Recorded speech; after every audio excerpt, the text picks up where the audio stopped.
o livro, também tem lá muita coisa escrita, e também escrevi um livro de tiroides que em breve estará também disponível e que terei todo o gosto depois que eu leia também. Obrigada por Muito participar e obrigada. obrigada a todas vocês. E mais uma vez, Cláudia, muito obrigada, e acabamos os agradecimentos, porque senão não avançamos nada disto. Então, a Muito obrigada. menopausa é um período muito importante, na verdade, para todas as mulheres, porque nós vamos viver um terço da nossa vida em menopausa. E, portanto, se não tivermos qualidade de vida, nós não vamos ser felizes, nem vamos viver esse terço da nossa vida com mais saúde, mais energia, mais vitalidade e menos doença, que é o que nós queremos. E se 30% das mulheres têm calores e as que não têm calores pensam assim, eu não tenho calores, não tive nada, não preciso de tratamento nenhum, não tenho nada. Mas se 30% têm calores, e não sei quantas meninas estão aí já com a menopausa, mas se 30% têm calores e essas ainda procuram algumas eventualmente ajuda, todas nós, todas, que eu faço isto há 16 anos, e é o meu trabalho há 16 anos, e que eu mais vejo são mulheres e vejo homens também, mas vejo 60% de mulheres para 40% de homens, e todas as mulheres, mesmo sem calores, todas vamos ter, se não fizermos as hormonas, a secura vaginal, a atrofia das mucosas, a incontinência urinária, a diminuição da libido, a maior flacidez da nossa pele, do corpo e da cara, a sensação da cabeça vazia, perdida, falta de concentração, falta de memória. Depois, em 70%, que é imenso dos casos, sobe desatenção arterial. Toma com antihipertensor. Depois, dói os ossos por todo lado, toma com antiálgico. Depois, não dormem bem a maior parte delas, toma com ansiolíticos e antidepressivos. Depois aparecem as alergias, muitas vezes na menopausa, por falta da progesterona, que tem uma ação importante na modulação da resposta imunitária, e toma com antihistamínicos o resto da vida, que faz mal a longo prazo. Ou seja, a mulher que chega à menopausa sem tratamento vai ter um muito grande número de complicações, e nós sabemos que isto acontece pela falta do estradiol que vai acontecendo ao longo da nossa vida. Temos que saber, como mulheres que somos, se eu começar a divagar para mais complicada a linguagem, vocês chamam-me a atenção, porque eu às vezes começo a falar mais, esquecendo que a maior parte de vocês não são médicos. O estradiol e a progesterona têm que estar em equilíbrio.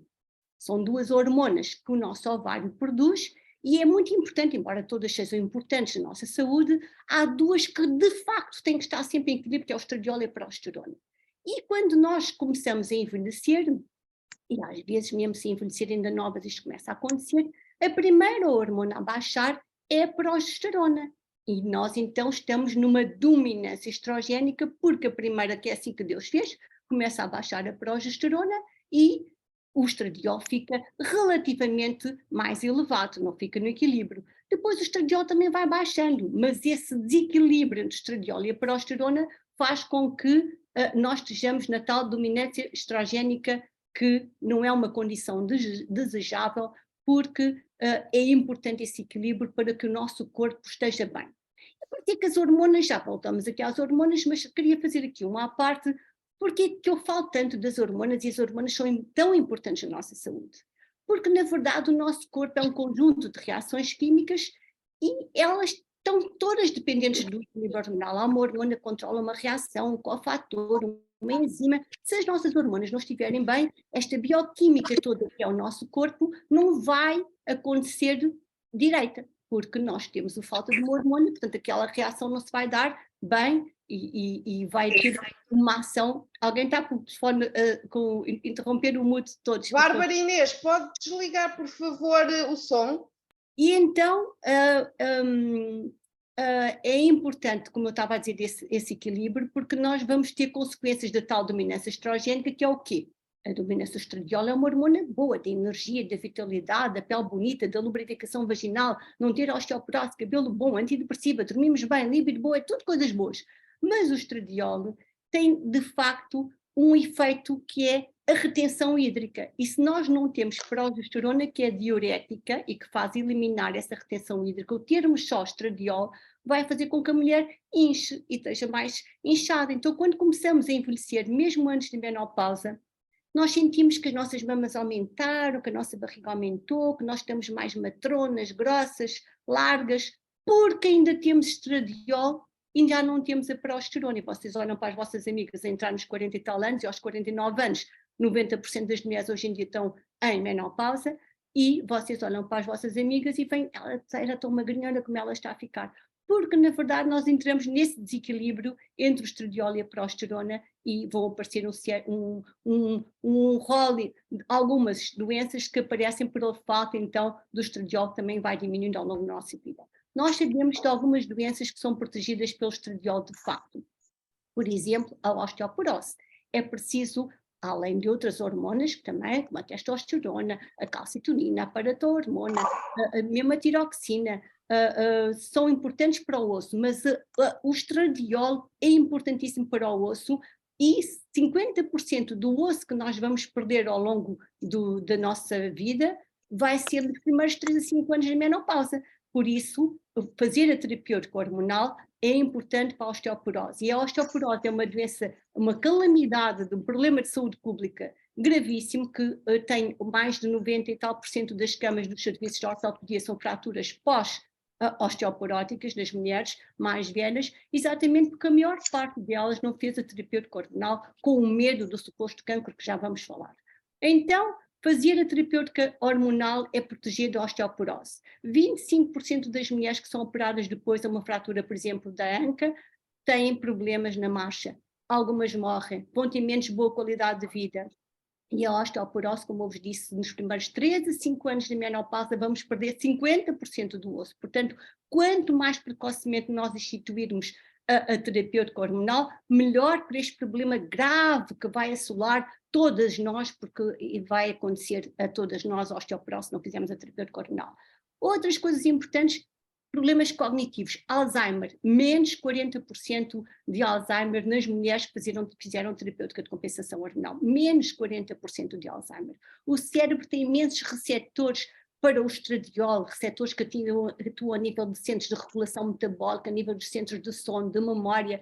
É muito importante fazer a terapêutica hormonal também por causa da nossa cabeça estar sempre lúcida e nós não termos demência precocemente, por exemplo.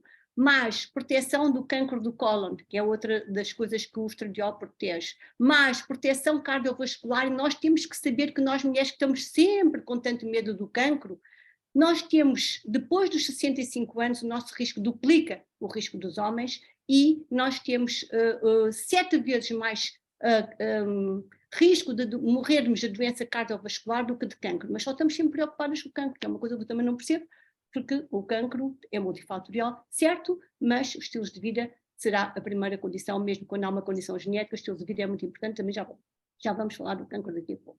Ou seja, o terapêutica com estrogénios vai proteger a mulher sem número não, são algumas que a gente sabe que de facto é a doença cardiovascular, que é a cognitividade, o Alzheimer, a osteoporose, o cancro do cólon, por exemplo, e na verdade essa qualidade toda boa de vida que nós vamos ter com melhor sono, com mais energia, mais vitalidade, mais saúde e menos doença. Portanto, fazer a terapêutica hormonal é bom. Eu tenho 64 anos, eu comecei vou fazer daqui a poucos meses. Eu comecei a fazer a terapêutica em mim 4 anos antes da minha menopausa. Porquê 4 anos e não 3 ou 5? Porquê 4 anos antes?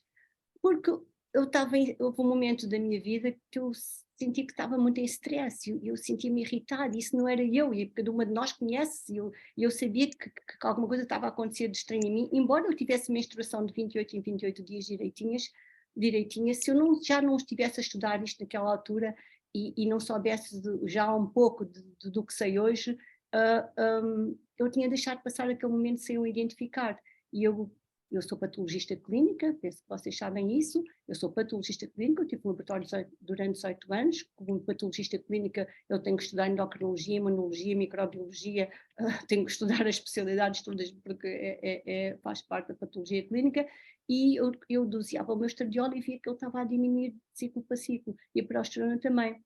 Embora eu tivesse menstruação regular de 28 em 28 dias, e só tive menopausa quando os meus ovários atrofiaram, que é assim que nós vamos ir na menopausa. Hoje, peço desculpa. Ai, André, a mamãe está num Zoom, filho. Pode esperar? André, desculpem, é o meu filho quase nunca me liga, desculpem lá. Ou seja, temos que perceber que há um momento em que alguma coisa está a mudar em nós, e é esse momento que nós temos que procurar ajuda e perceber, porque se não soubermos e não estivermos alertas para que possa ser um problema hormonal, nós não vamos procurar ajuda. E o problema desta disparidade de sinais e sintomas das hormonas, que vai calhar a todas as especialidades, o que vai fazer com que o utente ande de um lado para o outro, porque não sabe para quem há de correr. Por exemplo, estava uma senhora que dizia que sofria da tiroide. Sintomas da tiroide. Se a pessoa tiver obstipação, má digestão, infartamentos, refluxo gastroesofágico, onde é que ela vai? Ao gastroenterologista, certo? É onde, coitada, a pessoa vai.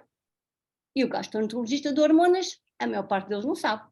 E vai dar, então, um laxante, vai dar um enzima digestivo e vai eventualmente dar um inibidor de bombas prótons. Por isso, da tiroide são queixas da tiroide, mas não foi identificado. E o utente continua a não ser tratado da tiroide. Depois começa com ansiedade e depressão. E vai para onde? Ao neurologista ou para o psiquiatra, vai levar logo um antidepressivo e um ansiolítico, eventualmente, ou com vários, como às vezes chegam medicadas com 4, 5 e 6 coisas, por não dormirem, em vez de fazerem as hormonas bem medicadas com 8 coisas, que eu tenho para aí receitas passadas que tiro o nome dos médicos, obviamente, mas que nos cursos eu mostro o que não se fazer. Há que identificar as causas para se corrigir o que está na causa do sintoma e não tratar só apenas o sintoma, que é o erro da maior parte das vezes que acontece, é que tratamos sinais e sintomas e ninguém está à procura da causa, porquê que aquilo acontece. E o utente, coitadinho, tem ansiedade e tem depressão, se calhar porque a tiroide não está bem. E depois tem dores nos ossos por todo lado. E vai aonde? Ao reumatologista, que a maior parte deles, e muitos deles, já estão alertas para este problema. Eu já recebo muitos utentes que vêm da reumatologia a pedir para fazer terapia corporal, porque sabem que lhes passa as dores. Mas muitos também não. Então o doente depois sai a medicar com terapêutica antiásica. Então, os utentes, coitadinhos, se não é tratada a causa, que é o déficit hormonal que está a acontecer, colesterol aumentado. O colesterol é matéria-prima para se fazer as hormonas esteroides. E o corpo, coitadinho, que tenta fazer tudo bem, bem feito, o corpo é uma maravilha da natureza e tenta fazer tudo bem e bem feito. E quando as hormonas baixam, o que é que o nosso corpo faz? Começa o nosso fígado a sintetizar mais colesterol, porque é do colesterol que vêm as hormonas esteroides, as hormonas sexuais, a testosterona, o DHA, o estradiol, a progesterona, o cortisol, os mineralocorticoides, tudo isto vem do colesterol. E nós, em vez de percebermos que com a idade o colesterol está a aumentar com uma tentativa do corpo de repor o que está em falta, se temos o azar de ir a um cardiologista mesmo sem termos nada de cardiológico, tem um colesterol, vai com uma estatina para baixo. Ou seja, eu não sei mais o que fazer se as pessoas não sabem de fisiologia, de fisiopatologia, de bioquímica, que é o que todos nós temos que saber, para que possamos ter esta postura perante a medicina e não tratar sinal e sintoma e tratarmos uma eventual causa que só vamos estar alertas se o nosso espírito estiver alerta para que ela existe. Se nós não soubermos que essas causas existem, nós vamos tratar o quê? Vamos tratar sinais e sintomas. Somos os técnicos da indústria farmacêutica, que é verdade. E ainda bem que existem os remédios, ainda bem que existe a quimioterapia, ainda bem que existem os antidepressivos, ainda bem que existe isso tudo. A gente só quer é não precisar. Queremos fazer tudo de forma a manter a nossa saúde, com a nossa energia, com a nossa vitalidade, com pouca doença, tratando a causa primeira. Faz de conta que a mulher não menstrua e até está no período da perimenopausa e já não menstruou há 7 meses. Vai pensar, pronto, estou em perimenopausa, já está a vir a menopausa porque eu não menstruo. Mas se a tiroide não estiver bem, como a tiroide é que mexe com o ovário, e basta ela ter um ferro baixo, por exemplo, que a tiroide não funciona bem com ferro baixo, com B12 baixa, com C, com selênio, com falta de selênio, precisamos destes 4 elementos para que a tiroide funcione bem. Se a tiroide não estiver bem, o ovário não pode funcionar bem. Então lá estamos outra vez, nós a tratar por carro à frente de bois. Se nós não temos a tiroide direita, nós podemos dar e devemos tratar a falta de progesterona que esta mulher tem, que não é secretária, porque a tiroide não está bem, porque a progesterona depois estimula a tiroperoxidase, que é um enzima da tiroide que nem é preciso. Ou seja, isto é tudo ligado umas coisas com as outras, e por isso é que é preciso saber de química, de fisiologia e fisiopatologia, mas na verdade, se nós não percebermos que a tiroide mexe com o ovário e, portanto, que se calhar a mulher tem falta de progesterona, porque a tiroide até não está bem, não percebemos que há uns elementos básicos que a tiroide precisa, como o ferro, a B12, o selênio e a C, e então eu tenho falta de ferro, e a mulher tem hipotiroidismo e vou tratar a mulher com uma hormona tiroideia. E tudo bem, dependendo do procedimento, até tratamos com uma hormona tiroideia, mas eu continuo a ter lá a falta do ferro, eu tenho que tratar, porque senão é preciso ferro para incorporar o iodo na tirosina, que é o primeiro passo da formação da hormona tiroideia. Ou seja, tudo está ligado e a pessoa tem que perceber como isto tudo está ligado, por isso é que nós começamos sempre por falar de estilos de vida e da alimentação. São 5 os pilares para que tudo funcione bem na nossa vida: a nutrição, o exercício físico, a suplementação alimentar, a modulação hormonal, que é tirar o melhor partido das nossas hormonas, quando preciso damos as hormonas, mas é tirar o melhor partido das nossas hormonas, e a mudança de estilos de vida para estilos de vida saudáveis. Sem tratarmos os 5 pilares, tratar só o pilar das hormonas não vai resultar direito, porque olha, eu vou dar estradiol, que é ótimo, hormona de energia, da vitalidade, da pele bonita, lubrificação vaginal, não ter osteoporose, cabelo bom, antidepressiva, dormir bem, libido boa, tudo coisas boas. Mas o estradiol, por exemplo, para vos dar este exemplo da alimentação, a importância da alimentação nas hormonas. O estradiol pode ser metabolizado, quer dizer, degradado antes de sair do nosso corpo, numa coisa boa ou numa coisa má. Coisa boa que tem um nome que se chama 2-hidroxistrona, por isso chama batatas, mas pronto, chama 2-hidroxistrona, e outra coisa má que é a 16-hidroxistrona.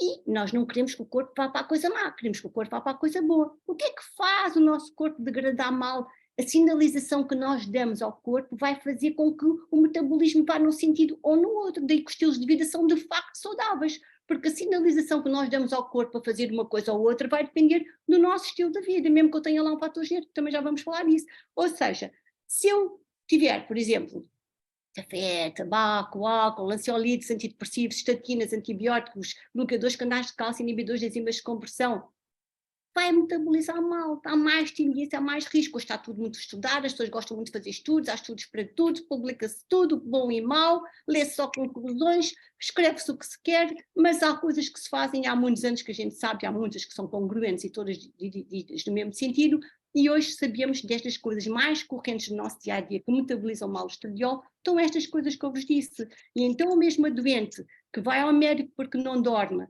e ele diz, as hormonas não, que fazem cancro, toma lá e dá-lhe paroxetina. Faz de conta, que ela está antidepressiva e não sei o quê.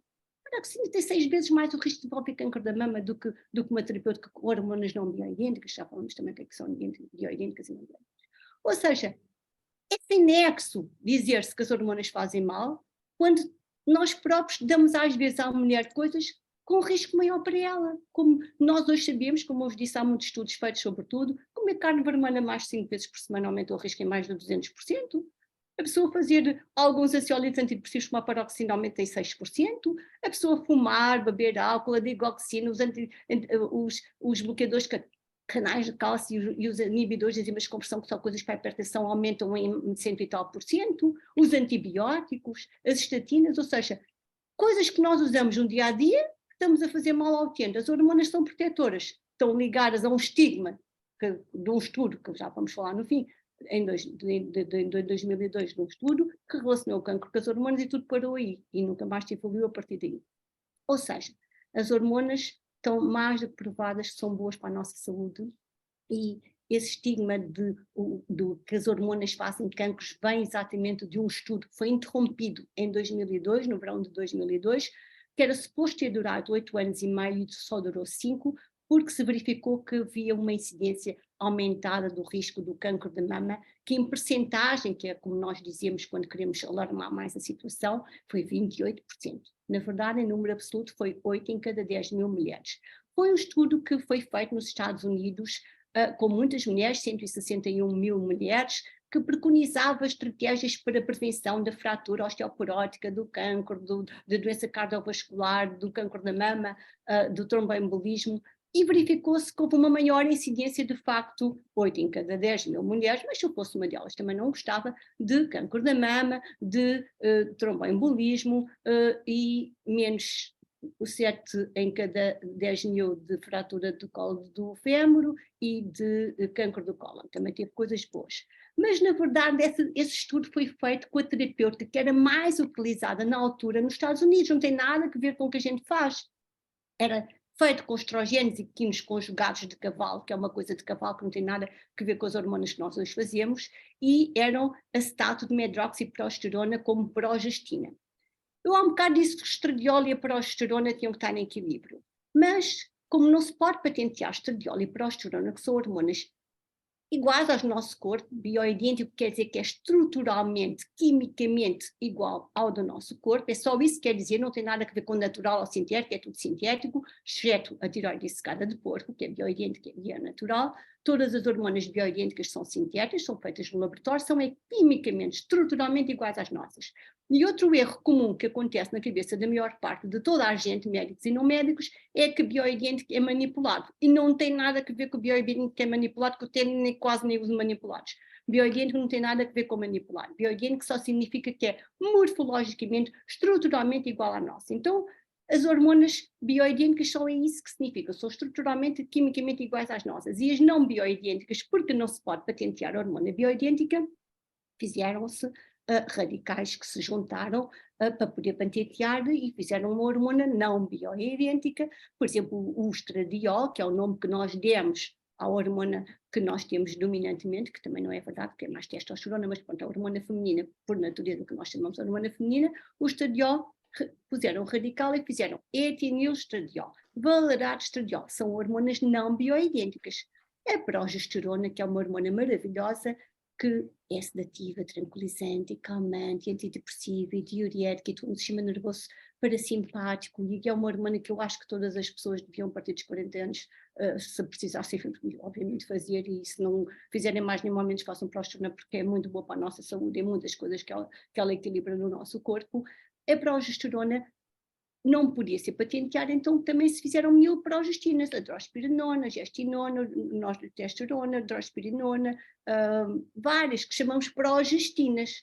E fala-se de progestinas como se estivesse a falar de progesterona, e isso não é correto. Progestinas não têm ação nenhuma igual à progesterona, exceto que protegem o útero também. E por isso é que se dá na mulher, quando se dá uma porcaria de uma pílula, tem um derivado de estradiol, faz com o etinilstradiol, tem também uma progesterona lá, uma progestina lá, por exemplo, levonorgestrel, por exemplo, ou a drospirenona, ou o gestimato, qualquer uma são progestinas.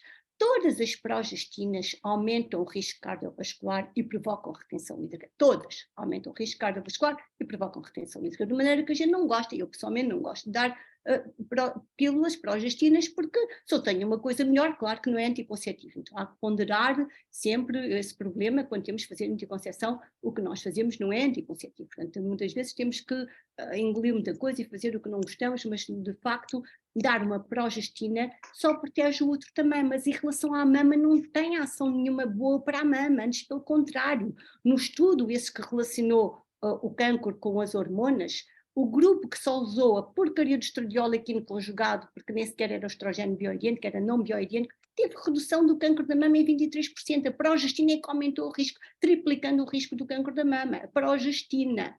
Ou seja, falar de progestina e dar progestina a uma mulher, quando a mulher, por exemplo, não tem útero, só se dá o estradiol, ou não sei, mas um componente com estradiol, digamos assim. E é errado, porque ela não tem útero de facto, mas para dar uma progestina que de facto só tinha uma ação boa a nível do útero e de resto aumenta o risco cardiovascular e aumenta a retenção hídrica, ainda bem que não se dá, ainda bem que não se dá. Agora, devia-se dar sempre uma progesterona, porque a mulher não tem útero, eventualmente, mas tem mama, e a progesterona protege a mama, a progesterona protege os receptores na mama pós-estradiol, equilibra os receptores, diminui o vascular célula 10 da molécula, que é uma coisa que diminui o risco cardiovascular, diminui o risco de trombose, diminui o risco de estimular a apoptose, diminui a tensão arterial. Ela, como eu vos disse, é sedativa, tranquilizante e calmante, é diurética, atua no parasimpático, é de paz e tranquilidade. Ou seja, temos que falar, quando falamos de terapêutico hormonal, temos que perceber, quando falamos de terapêutico hormonal, o que é que está em jogo. Que tipo de hormona? Bioidêntica, não bioidêntica? Que dose? Que via de administração? Ora, por exemplo, vocês darem estradiol, bioidêntico, oral, ou darem transdérmico, não tem a mesma ação. O transdérmico não há risco para publicar em 2017 no British Medical Journal um artigo que está por terra que no estradiol não faz cancro e que dá por via transdérmica e que é uma coisa boa. Pronto, já esses vídeos para trás já estão passados. Mas, na verdade, dado o mesmo estradiol em pílula, em comprimido, de forma oral, é estradiol também, mas dado de forma oral, ao passar no fígado, faz a libertação de uma substância que nós chamamos uma metaloproteinase, que vai favorecer a libertação de placas atraumatosas se existirem. E por isso dar o estradiol, ou de forma oral, ou de forma transgénica, não é a mesma coisa e é a mesma substância. Então, nós quando fazemos a terapêutica hormonal, primeiro temos que ver, primeira contraindicação é estilo de vida não saudável da utente. Porque, olha, por exemplo, a Angelina Jolie, eu começo a divagar porque isto é tudo muito ligado, depois às vezes já estou a perder o nome do sítio, mas pronto. Por exemplo, a Angelina Jolie tinha o BRCA1, é um gene, chamado BRCA1, que quando mutado, 65% das mulheres têm cancro da mama, mas 35% não têm. E o BRCA2 é um gene, quando nós temos, e ele existe lá no nosso corpo mutado, temos 45% de cancro da mama, é muito. 55% não têm. Ou seja, grosso modo falando, metade das mulheres que têm esse gene expressa a doença e a outra metade não. Porquê? Porque a epigenética, o estilo de vida, o stress, tudo isto vai fazer com que haja expressão ou não do gene. Então a primeira contraindicação que eu digo sempre para fazer terapêutica hormonal a uma mulher é estilo de vida não saudável. Eu, pessoalmente, Ivone Mirpuri, não vejo mulher que fume. Se vejo mulher que fuma, e dentro de 6 meses tem que deixar de fumar. A motivação tem que estar lá e eu tenho que ter a minha capacidade de entrar na cabeça dela e de explicar tudo o que o tabaco faz mal para que ela deixe de fumar, porque se ela não deixar, eu não vejo mulher que fume. Porque não vejo porque de facto é mau, é metabolizar mal o estradiol e depois as hormonas fazem mal. Não. O cancro, na verdade, como eu vos disse, é multifatorial, é declínio do sistema imunológico, é genético, é todo o nosso ambiente. Então, na verdade, nós quando estamos com uma mulher à nossa frente, temos que perceber porque é que naquele estudo, olha, por exemplo, o Tradi Bush é um epidemiologista norte-americano que nos últimos 25 anos compilou os maiores trabalhos das hormonas, até eram não bioidênticas, coitado, naquela altura ele fez com hormonas não bioidênticas. E viu assim, então mas que coisa, o que é que vale a ciência quando metade dos trabalhos diz assim, as hormonas não bioidênticas aumentam o risco de cancro, e a outra metade dizia, não, são protetoras, e tu pensa, eu quero o melhor para o utente, eu quero ser objetivo, eu quero fazer o melhor para o meu utente, eu quero acreditar na ciência, e como é que eu vou acreditar quando metade diz uma coisa e metade diz a outra? E sabe porquê que isto acontece? É muito fácil de interpretar isto, porque o ser humano tem muitas variáveis, nós não podemos controlar todas, eu pergunto sempre o relacionamento sentimental delas, se tem um relacionamento sereno, estável, ou se têm stress com os próprios maridos, isso é preciso estarmos em paz, é preciso saber quantos cafés, naquele estudo do WHI, que assim se chama o tal estudo de 2002, que foi interrompido, nesse estudo temos que perceber, houve aumento do risco do cancro. Primeiro, aquela população era entre os 50 e os 79 anos desse estudo. A média das mulheres tinha 64 anos de idade, mais de 10 anos já na menopausa, portanto já com risco cardiovascular que se foi instalando nas suas artérias porque já eram mais velhas e não fizeram nada. Quanto mais cedo nós fizemos a terapêutica, melhor. Como eu vos disse, eu fiz 4 anos antes da menopausa. Foi assim que eu quis ter feito e foi assim que eu fiz em mim, tudo o que eu quis fazer, eu fiz em mim de facto. Claro que eu vou envelhecendo mais, eu que não envelhecesse, mas pelo menos envelheço com energia, com vitalidade, ainda não me dói nada e olha, é o que Deus quiser. Eu tenho altíssima história de cancro na minha família, altíssima. Toda a minha família para trás, infelizmente, tem esse problema. Então, eu não tenho medo das hormonas, eu tenho medo é do desequilíbrio hormonal, eu tenho medo é do desequilíbrio hormonal, que isso é uma das causas. Então, na verdade, quando nós estamos a tratar uma mulher, temos que fazer perceber que são múltiplas as variáveis, como eu vos disse. Quantos cafés elas bebiam naquele estudo que a gente não contabilizou? Quão gordas eram que não faziam exercício físico? Quanto álcool bebiam? Quantas terapêuticas acessórias que faziam e que nós não contabilizámos? E depois, na verdade, vem um resultado, quando o Tradibus compila os estudos, que, olha, metade diz que faz mal e metade diz que faz bem. São muitas as variáveis do ser humano. Nós, no ser humano, não podemos pôr a pessoa, olha, tu só comes isto, o outro só come aquilo, então vamos só ter esta variável e vamos ver que foi por causa disso que isto aconteceu.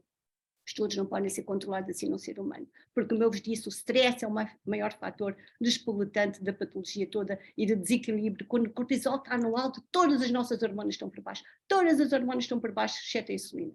Portanto, quando nós estamos em stress, e temos que perceber que o stress não é só stress emocional, é stress químico, stress emocional, é stress físico. A pessoa correr à meia-noite, por exemplo, não vai dormir, fazer exercício físico tarde, estimula o cortisol. Só há 2 hormonas que têm um pico durante a noite, que é a hormona do crescimento e a melatonina. E se nós estamos acordados, quando eu estudei nos Estados Unidos, não sei se vocês leram alguma coisa sobre mim, mas eu estudei em Bruxelas, foi o Hertog foi o homem que mais me ensinou no início da minha vida neste campo, e depois eu estive ainda nos Estados Unidos, e ainda estive no Canadá, em Toronto, porque eu não como tudo que me dão, eu sou uma mulher crítica, e eu sempre gostei muito de estudar isto todos os dias da minha vida, e eu não chegava aqui, falava com os meus colegas, e às vezes estava a falar chinês, pensava, será que estou a aprender uma cartilha chinesa? Será que eu não estou a aprender uma coisa boa? Chego aqui, ninguém sabe, parece que eu estou a falar de uma coisa estranha. E depois ainda fui para os Estados Unidos, depois ainda fui para o Canadá, para saber o que é que se fazia nos outros lados do mundo. E realmente faz o que eu faço, e faz há 60 anos o que eu faço, e já o Hertog dizia, Wanda, daqui a 15 anos está tudo mudado e vais ver que toda a gente pensa como nós. Passaram 16 e está tudo igual e não mudou grandemente nada. Por isso o livro que eu escrevi, obrigado às que comprarem, obrigado às que vão ler, é muito importante e está atualizadíssimo, faz há 70 anos, vai estar atualizado outros 60 anos porque nada vai mudar. Eu sei trabalhar outras hormonas, mas que não tenho coragem de as fazer em mim, não faço aos utentes, portanto não aquilo é o que é seguro, é o que a ciência sabe, é o que é seguro, isso faz há muitos anos, eu tenho 16 anos de experiência e sei que aquilo é seguro e que não há problema nenhum. Agora, na verdade, ter medo das hormonas sobre um estudo que foi parado lá em 2003, que era com terapêutica, utilizada naquela altura nos Estados Unidos, que não foram contabilizadas as variáveis todas, que as mulheres já estavam há mais de 10 anos na menopausa, grande parte delas, que tinham média de idade de 64 anos. Na verdade, quando esse estudo foi interrompido, países muito protocolados, como a Suécia e a Noruega, não sei se estou a falar muito depressa, mas eu estou com medo que o tempo passe e depois países muito protocolados como a Suécia e a Noruega. Tá, obrigada. Países muito protocolados como a Suécia e a Noruega, quando o estudo que saiu da WHI, que é o Women's Health Initiative, pararam a terapêutica, depois se relacionou com o cancro, pararam a terapêutica. 5 anos depois, quase ninguém fazia a terapêutica e verificou-se que a taxa de cancro continuava a aumentar. Então perceberam, então afinal não deve ser por causa disso. Ou não é por causa do estradiol. O estradiol até protege, na sequência do WHI, depois, posteriormente analisado, viu-se que houve menos recorrência e menos mortalidade de cancro da mama nas mulheres que fizeram terapêutica, na sequência do estudo do WHI que foi interrompido naquela altura, das que tinham feito. Portanto, tem que se ter o cuidado de atribuir, porque sim, o estradiol é proliferativo, é ele que nos dá as formas, é ele que nos dá as mamas e as curvas que nós temos. Uma mulher hipoestrogénica é seca, não tem ancas, não tem mamas, é seca. O estradiol é proliferativo, mas o estradiol atua em receptores alfa e em receptores beta, isto agora já é química, e os beta down regulam os alfa, portanto o estradiol é o melhor que nós temos de facto para dar à mulher. Nós na menopausa, o nosso estradiol é substituído por estrona, e então essa sim, a estrona só atua em receptores alfa, que são inflamatórios, que atuam na micróglia cerebral, por isso é que há mais Alzheimer, que são, e vocês veem, se o estradiol fizesse mal, olha, com a idade nós temos menos estradiol e temos mais risco de cancro. Então, afinal, quando temos menos estradiol, é quando temos mais risco de cancro. Antigamente a gente dizia aumentava o risco de cancro por cada década de 1 a 3%. Agora a gente vê muitas miúdas novas coitadinhas com cancro da mama por porcaria do stress. Casamentos mal resolvidos, dinheiro e porcarias coitadinhas das miúdas. Porque, na verdade, nós antigamente tínhamos mais risco com a idade, continua a verificar-se apesar de tudo, e quando temos menos estradiol. Por exemplo, quando nós temos uma gravidez a seguir a ter tido um cancro da mama, não há mais recorrência, nem mais mortalidade. E estamos inundados de estrogénios durante a gravidez. Mas durante a gravidez acontece um mecanismo muito... Deus fez o corpo muito bem feito, na verdade. Todo o nosso estradiol é convertido em estriol, e o estriol atua em receptores beta, como eu vos disse, que down regulam os alfa da inflamação, e por isso é que nos é permitido ter um ser vivo no nosso corpo, que é metade estranho ao nosso corpo. Vocês nunca pensaram nisso, mas nós quando estamos grávidas temos um bebê que metade é do pai, portanto tem material genético que não é nosso, que é adverso ao nosso corpo, e nós não rejeitamos, exatamente porque o estriol, que nós transformamos todo o nosso estradiol, grande parte do nosso estradiol é transformado em estriol. Ou seja, a natureza está muito bem feita e nunca Deus ia pôr no nosso corpo hormonas que nos pôs para fazer com que o nosso corpo funcionasse bem. Sim, que deu as hormonas o máximo para nós criarmos os nossos filhos e depois perdemos as hormonas, entramos em depressão, temos doença e vamos sair. Mas nós que somos tão espertos, já fomos a Marte, queremos ir à Lua e queremos ir a Marte, queremos tantas coisas, que vimos que pondo as hormonas um bocadinho para trás, metabolismo acontecia melhor e tudo funcionava melhor. Então, podíamos tratar diabetes, podíamos tratar outras doenças da suprarrenal e depois tratar as hormonas sexuais antinatura. Passamos uma vida a dar a pílula à miúda por dismenorreia, por acne, por problemas que podiam ter sido resolvidos de outra situação, e depois, quando mais precisamos deles, quando precisamos das hormonas, agora faz mal à saúde. Uma coisa que nós temos no nosso corpo, hormonas iguaizinhas às nossas, as bioidênticas, são quimicamente, estruturalmente iguais às nossas, já vos disse, são todas sintéticas, exceto a tiroide secada de porco, e são todas, podem não ser manipuladas como as que eu uso, que não são manipuladas, a maior parte, só quando é preciso uma testosterona intravaginal. Sabe-se, por exemplo, que também em relação aos estrogénios e a proteção do cancro da mama, que a testosterona tem uma ação protetora também da recorrência e da recidiva e do risco de mortalidade, e a testosterona converte um bocadinho de estradiol em nós, por exemplo.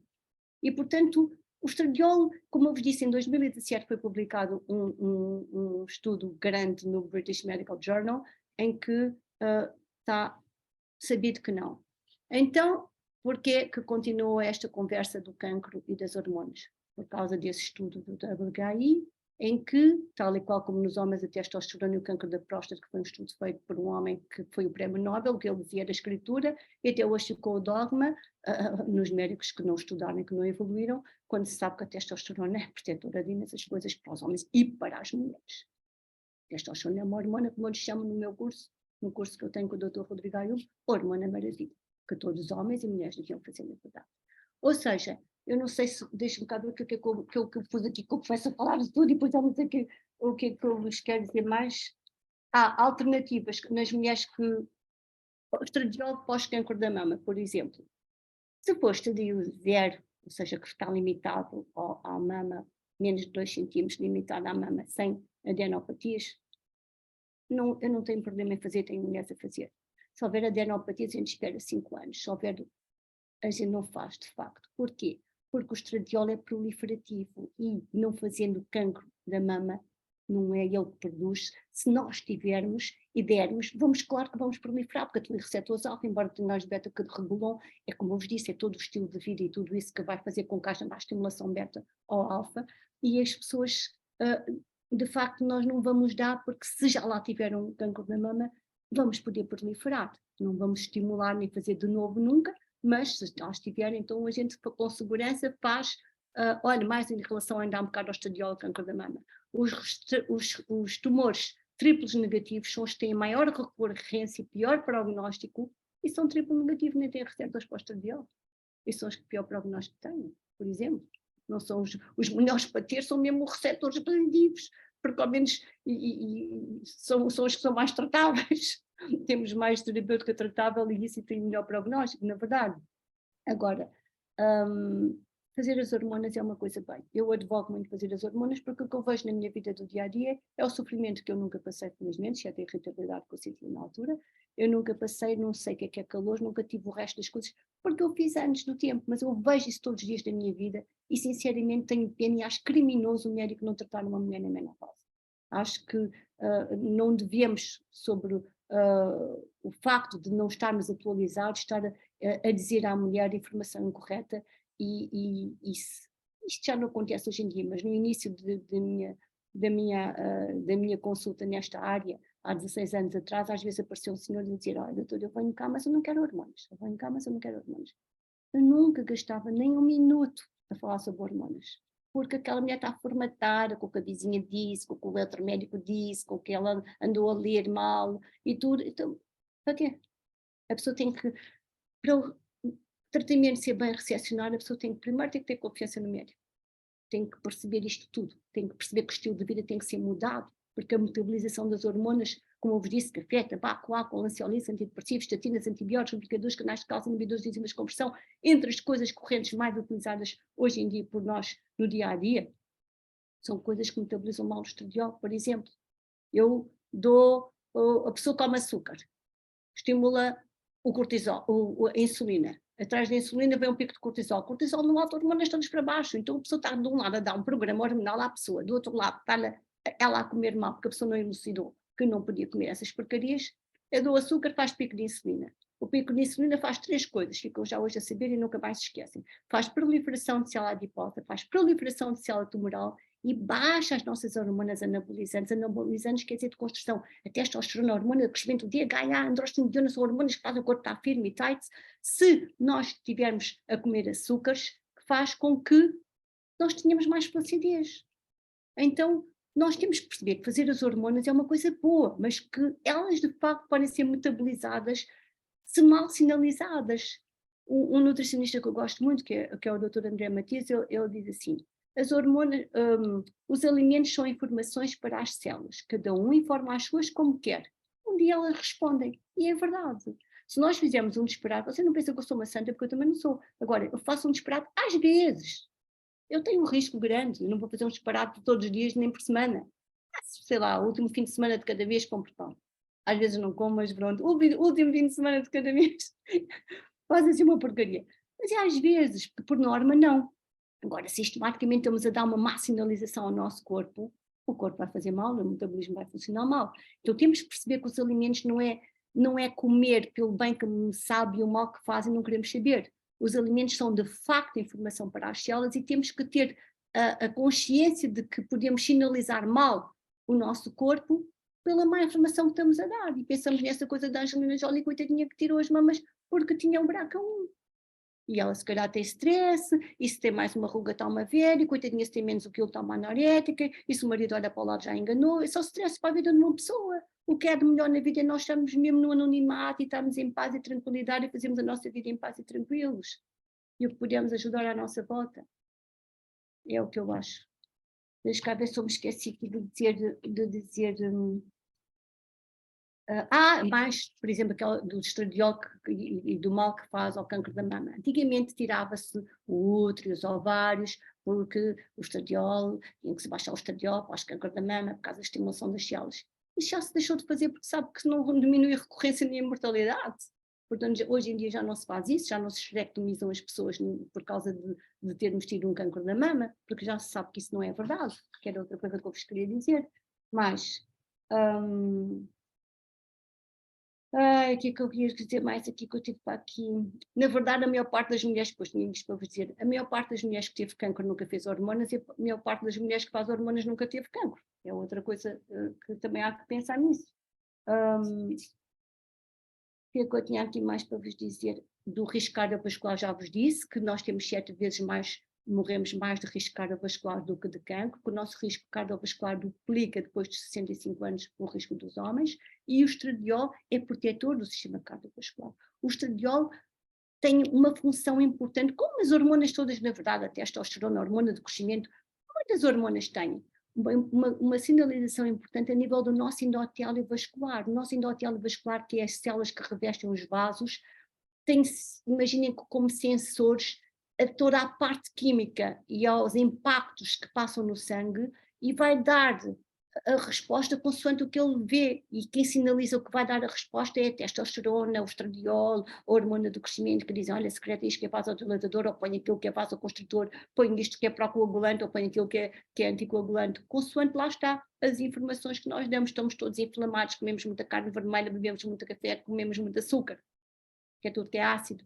Então, o nosso endotélio vascular vai secretar coisas procoagulantes e inflamatórias e não vai fazer as coisas correrem bem. Portanto, é de facto importante nós pensarmos, mesmo que não queremos fazer hormonas por algum motivo, e vocês vão sofrer muito se não fizerem as hormonas, porque vão ter a secura vaginal, a atrofia das mucosas, a incontinência urinária, a diminuição da libido, maior sensação da cabeça vazia, perdida, falta de concentração, falta de memória. Depois, como eu vos disse, 70% aumenta a tensão arterial, dói-lhes os ossos, não dormem bem, tomam ansiolíticos, são antidepressivos, ficam com mais alergias. A nossa qualidade de vida não é boa, vamos ter mais osteoporose, vamos ter mais risco de ter doença cardiovascular, de desenvolver câncer do cólon, de termos menos boa qualidade de vida.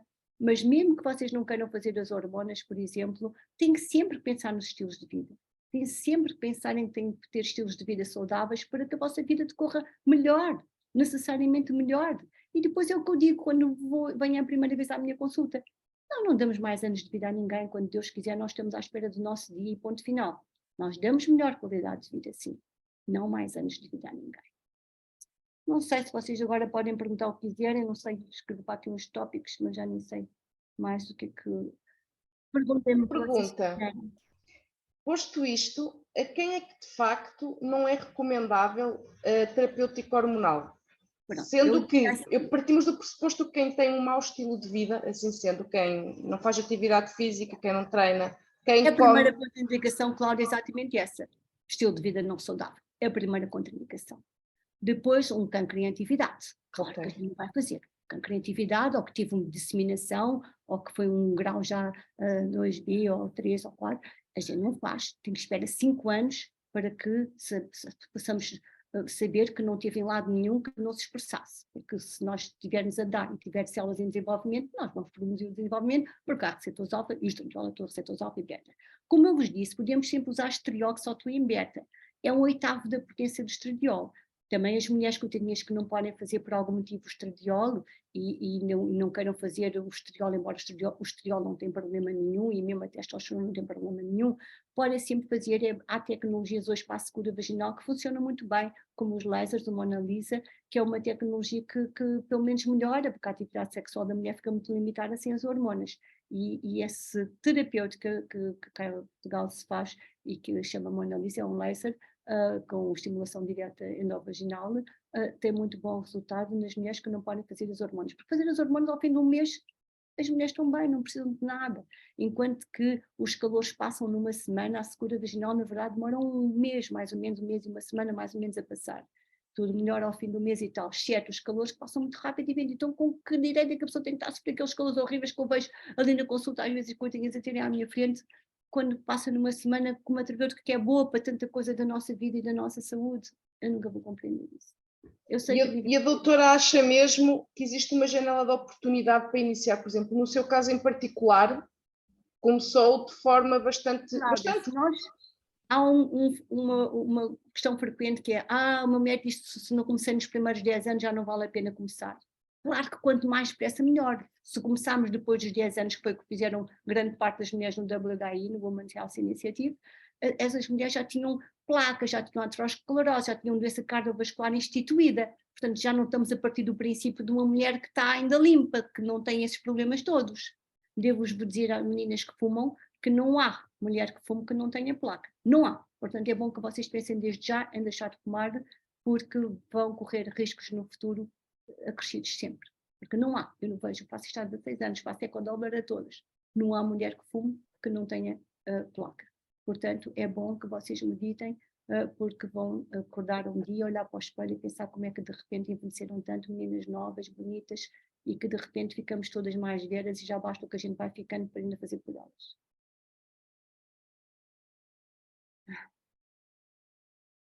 Está aberto. Dúvidas, vamos lá, dúvidas. A Gisela tem uma dúvida. Podes abrir o microfone e perguntar. Sim. Olá. Olha, eu queria. Primeiro gostava de perguntar o que é a placa? Não percebi. Pronto. A placa é. Os nossos vasos têm umas aqui estão a ver, tem uma membrana que envolve, que se chama endotélio. Quando nós temos processo inflamatório, temos coisas inflamatórias no corpo, comemos muito açúcar, fumamos, damos muita carne vermelha, estamos sempre em stress, estamos todos a dar sinalização inflamatória, o LDL do colesterol, que é o que nós chamamos de colesterol mau, fica com uma sensibilidade aumentada à parede e penetra na parede e começa a formar o espessamento dessa paredezinha que, quando começa a ocluir, o sangue circulava aqui e agora vai circular mais obstruído, vai dar tensão aumentada e vai formando uma placa que se puxar vai dar uma trombose, se libertar um bocadinho vai dar um êmbolo e vai dar os AVCs. Então, a placa forma-se por processo inflamatório que se gera quando nós estamos a fazer coisas inflamatórias. Lá vai estilo de vida saudável, porque o endotélio vascular, que no meu tempo da faculdade não tínhamos estudado nada disto, secreta uma catrafada, centena quase de substâncias hoje conhecidas, umas procoagulantes, outras anticoagulantes, umas anti-inflamatórias, outras não, umas vasoconstritoras, outras vasodilatadoras, contrárias umas às outras, que ele liberta consoante o que ele vê que está acontecendo no endotélio. Por isso é que essa sinalização é importante de nós termos a ideia que ela existe, para não darmos má informação às nossas células. Obrigada. A minha pergunta, pronto, sem ser essa que não tinha percebido, eu tenho duas perguntas. Uma tem a ver com as enxaquecas. Pois, então é assim, a enxaqueca é uma situação muitas vezes que é familiar e é uma uma situação que nem é a mesma coisa que uma cefaleia propriamente, é um tipo de cefaleia. Cefaleia é dor de cabeça. A dor de cabeça de causa hormonal, aquela que está relacionada, por exemplo, que aparece antes de vir a menstruação, essa é por falta de progesterona. Porque o estradiol faz retenção hídrica. O estradiol, como eu vos disse, é o hormônio da energia, da vitalidade, pele bonita, lubrificação vaginal, antiroxoprazo, cabelo bom, antidepressivo, dormir bem, beber bom, tudo bom. Mas faz retenção hídrica. E se nós tivermos tensão mamária antes de vir a menstruação, é porque temos estradiol fazendo retenção hídrica, está a acumular nas mamas líquido e não temos progesterona suficiente, que sendo diurética, e eliminar isso. A nível do cérebro, a retenção hídrica faz dor de cabeça. Então há mulheres que, quando está para vir a menstruação, têm dor de cabeça por causa da falta de progesterona quando é antes. Na verdade, quer a falta da progesterona, quer a queda súbita do estradiol durante o nosso ciclo, podem provocar a cefaleia, podem provocar a dor de cabeça. Nas mamas, a retenção hídrica e a dor das mamas, que significa dominância estrogénica, portanto esse desequilíbrio entre estradiol e progesterona, faz diferentes zonas de pressão que se vão criando nas mamas e vai fazer os nódulos e os quistes. Daí que a importância desse equilíbrio entre estradiol e progesterona é muito importante, porque a progesterona é que vai proteger da formação desses nódulos e quistes. Quando a mulher já tem nódulos e quistes na mama, nódulos e quistes no útero, é porque não tem progesterona. E depois dói-me imenso o coração quando vejo aos 40 anos ficarem esterectomizadas com sinais de falta de progesterona que não foram identificados e porque estavam cheias de miomas, em vez de ter sido dar a progesterona que tinha prevenido a formação. Portanto, qualquer menina que esteja aí, que tenha tensão mamária pré-menstrual, é porque tem dominância estrogénica. Dominância estrogénica há mais estradiol que progesterona. É só da produção do ovário? Não, é também dos xenoestrogénios que nós fazemos na nossa alimentação. É comer enlatados, garrafas de plástico, porcaria toda. Nós temos mais de 100 mil disruptores endócrinos na natureza que criamos. O homem criou mais de 100 mil substâncias que atuam dentro do nosso corpo, bloqueando os receptores das células e não das hormonas e não deixando com que as hormonas funcionem bem. São os chamados disruptores endócrinos. E a fonte maior de disruptores endócrinos na nossa saúde é exatamente a alimentação, porque no processamento, no transporte, no armazenamento, no empacotamento, no ato de cozinhar, nos utensílios que utilizamos, tudo isso está a libertar substâncias químicas para dentro do nosso corpo que vão potencialmente funcionar como disruptores endócrinos e não vão deixar que a hormona funcione bem.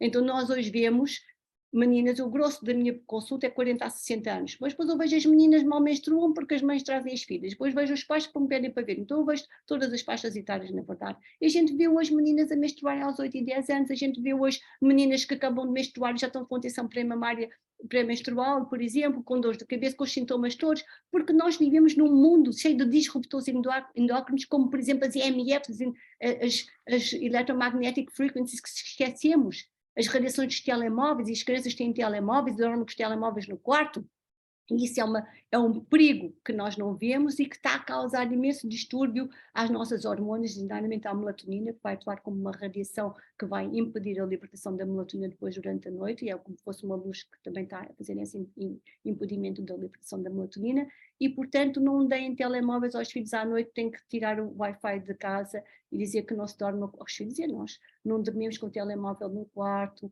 porque é um mal que nós não vendo, não nos apercebemos que temos constantemente sobre nós. Bem, obrigada. Outra dúvida que é, por exemplo, eu já tive, deixei de ter e voltei a ter, e estou a ter agora outra vez, é começar a ter dores num polegar. Eu tenho imensas dores agora neste momento. Muitas vezes é dos ratos e das coisas das informáticas, que os dois estamos muito sujeitos a muita tendinite e isso. Agora, quando a tiroide não está bem, nós temos mais tendinites. Aquela mulher que tem hernias discais, dói-me aqui, dói-me ali, estou sempre a lesionar-me facilmente no desporto, tem tendinites nos ombros, tem síndrome do túnel cárpico, isso é hipotiroidismo, que também vai falhando com a nossa idade da tiroide. Então nós temos que ter a tiroide sempre direita, porque a tiroide mexe imenso com o músculo esquelético, e as pessoas não se apercebem disso. A tiroide mexe imenso com o músculo esquelético.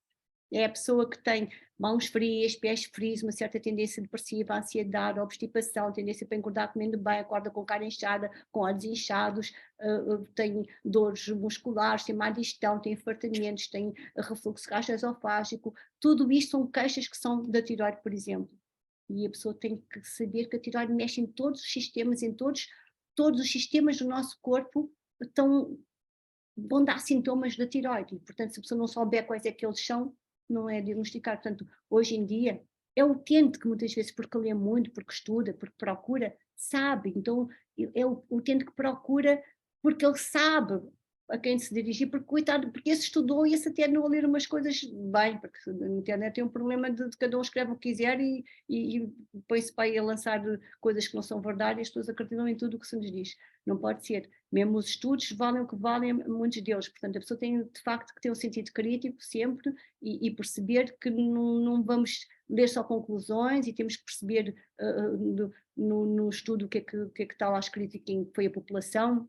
Olha, que há tempos, em 2020, se não estou em erro, saiu um estudo aí em Portugal, afinal as hormonas causam um risco maior do que se pensava, em mais tempo do que se pensava, então um jornal do Luxemburgo pediu que a pessoa dava um depoimento, porque tinha lá uma população grande portuguesa e só fazer um depoimento sobre esse estudo que tinha sido publicado no Lancet. O Lancet é um estudo, é um jornal médico que tinha o seu carisma e publicar no Lancet era assim uma coisa que todos ambicionavam poder ter. Teve já não tem tanto.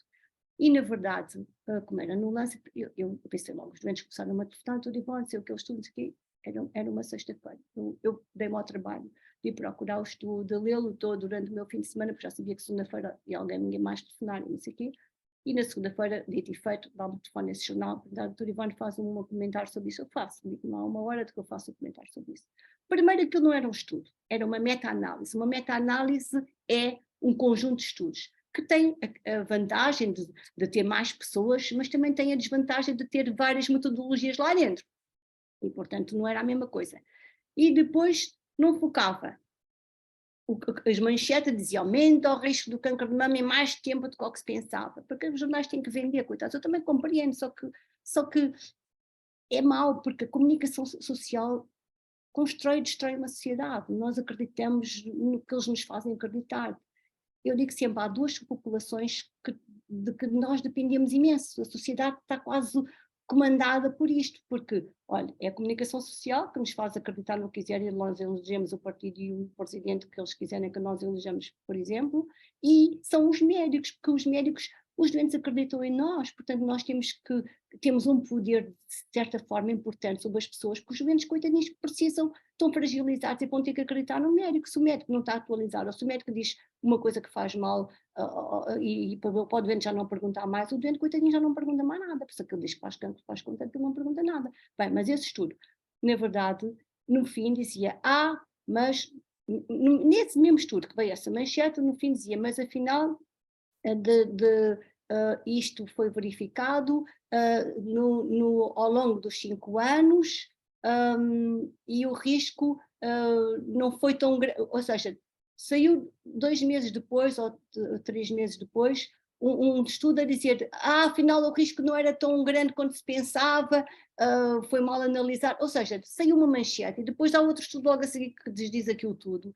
E as pessoas com as manchetes ficam sensibilizadas e ficam com medo, e quem não tem medo do cancro, a coisa pior para nós morremos é de facto do cancro, então as pessoas ficam com medo muito de não fazerem as hormonas por causa do cancro, sai estes sensacionalismos, estas coisas assim, eu explico isso tudo lá no meu site, eu tenho lá sobre isso, agora para não darmos a partir que eu quero deixar tempo para vocês perguntarem mais coisas, mas na verdade o risco afinal não era tão grande, o risco afinal não analisou as pessoas todas, tinham vieses no estudo, havia vários parâmetros que não estavam bem analisados, nem estatisticamente foi feito um estudo como deve ser, ou seja, muitas vezes mesmo no Lancet escrevem coisas que não são verdadeiras e as pessoas leem e acreditam no que leem, porque às vezes eu estou a ler um artigo e depois estou a ver que eu estou a falar de prostina como se fosse progesterona, penso logo, como é que uma pessoa que é um autor de um artigo, que é um autor, está ali publicado numa revista de renome, para não ler porcaria, e está-me a escrever progesterona como se fosse progestina, ou vice-versa, aliás, progestina como se fosse progesterona, ele próprio chamar uma progestina progesterona. Eu penso, porcaria, este homem nem sabe o que está a dizer, já nem leio mais, está-me só a dizer disparado, quer dizer, uma pessoa que não diferencia uma progestina de uma progesterona nem sabe o que é que está a dizer, porque tem ações completamente antagónicas. A progesterona tem ações complementares e outras antagónicas de estradiol. E a progestina e a progesterona, tirando que protegem o útero, são completamente antagónicas. Eu nos cursos que eu dou, com o Dr. Rodrigo, sou eu que dou aula da menopausa e da perimenopausa, sou eu. Eu tenho 4 diapositivos sobre as diferenças entre a progesterona e a progestina. cheios, um aponta ao outro, não tem nada a ver uma coisa com a outra. Portanto, se o médico está a falar de progestina como fosse progesterona, nem sequer sabe o que está a dizer.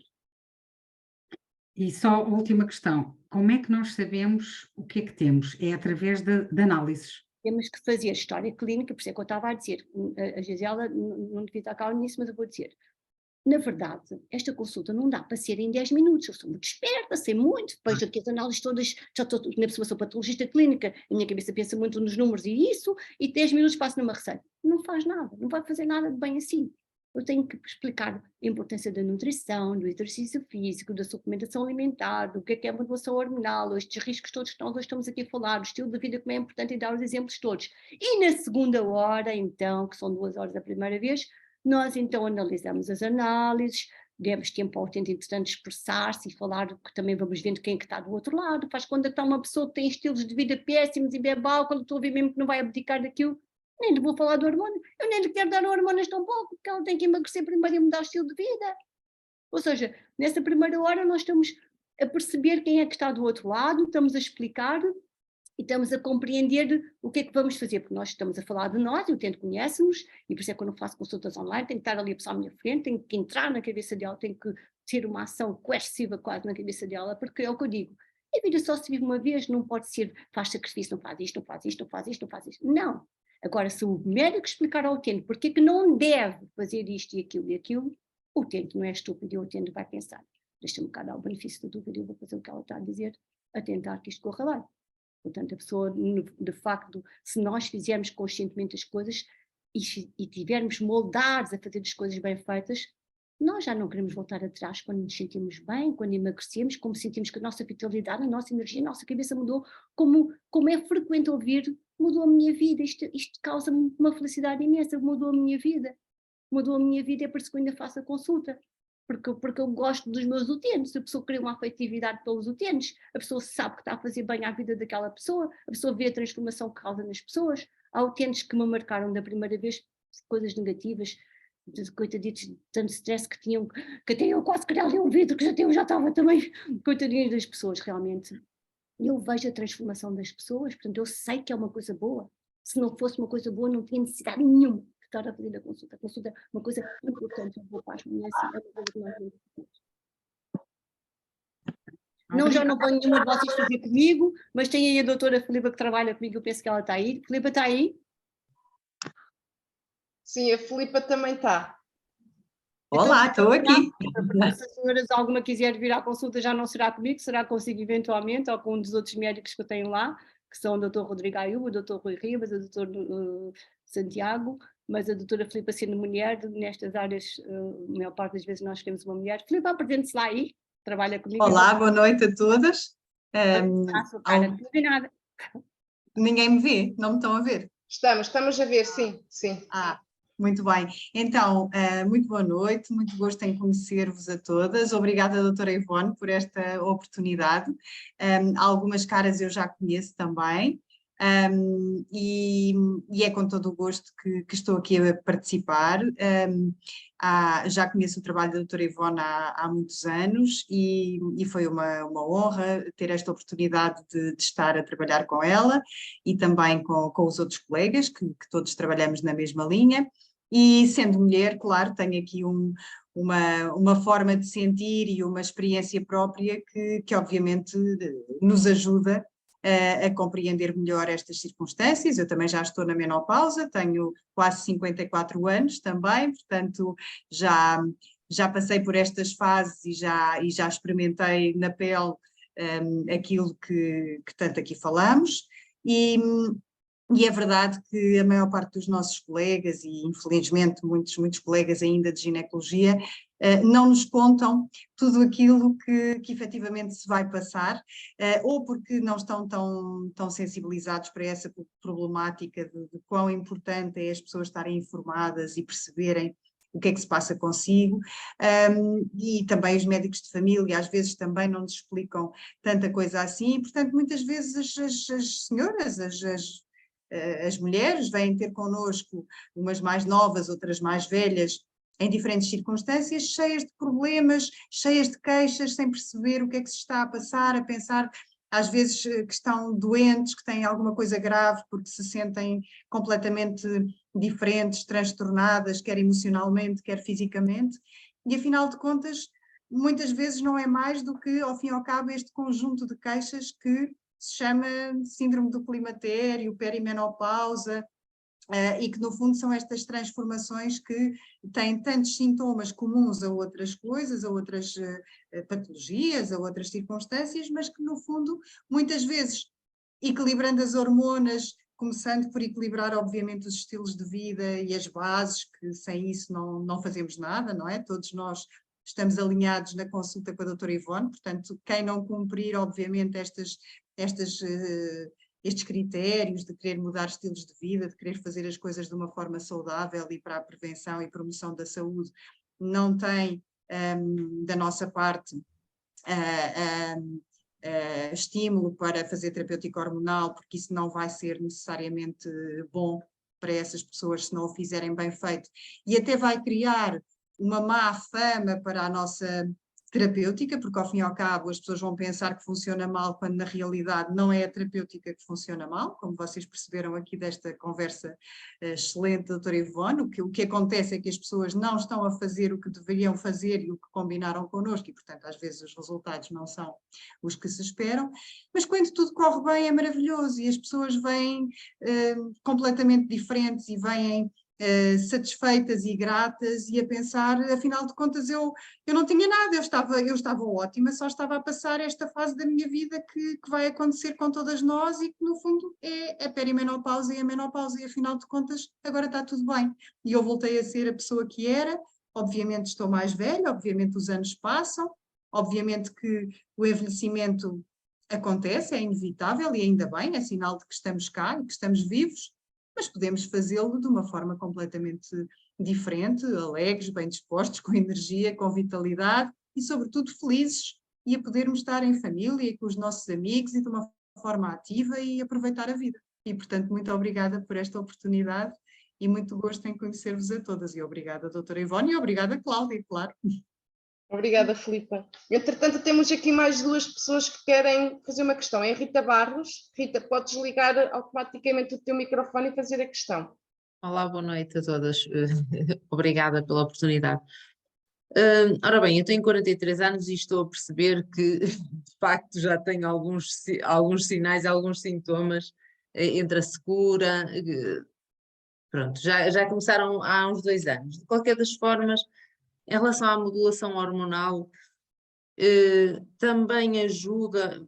Por exemplo, eu tenho uma paratormona alterada, sempre alta, e Rita, deixa-me só interromper aí. Para a hormona alterada, temos que fazer, nunca fazemos dozimento para a hormona sem fazer outras duas, que é a vitamina D e o cálcio. Porque se basta estar a vitamina D baixa para a hormona estar aumentada. Porque a vitamina D ajuda a absorção do cálcio. O cálcio tem que estar entre um X parâmetro no nosso sangue. Se nós não temos o cálcio naquele parâmetro do nosso sangue, porque não temos vitamina D que ajuda à reabsorção do cálcio, a paratormona é logo estimulada, o corpo lá tenta fazer tudo bem sozinho, a paratormona é estimulada para roubar o cálcio dos ossos, o que significa que está a instituir um processo de osteoporose no seu corpo, para roubar o cálcio aos ossos, para mandar o cálcio estar ali. Agora, se nós dosearmos ao mesmo tempo para a hormona, vitamina D e cálcio, e o cálcio suponhamos que já subiu até acima do nível que devia estar, já está a 10,5, faz conta que até 10,2, 10,3, 10,5 ou mesmo 11, que já é normal. E nós continuamos a ter uma paratormona aumentada, já estamos numa certa autonomia, quer dizer, já não é, eu tenho o cálcio bom, eu tenho a vitamina D boa e a minha paratormona continua aumentada. Aí eu posso pensar no adenoma das paratiroides. Agora, uma paratormona aumentada, a primeira coisa que nós pensamos é uma vitamina D baixa.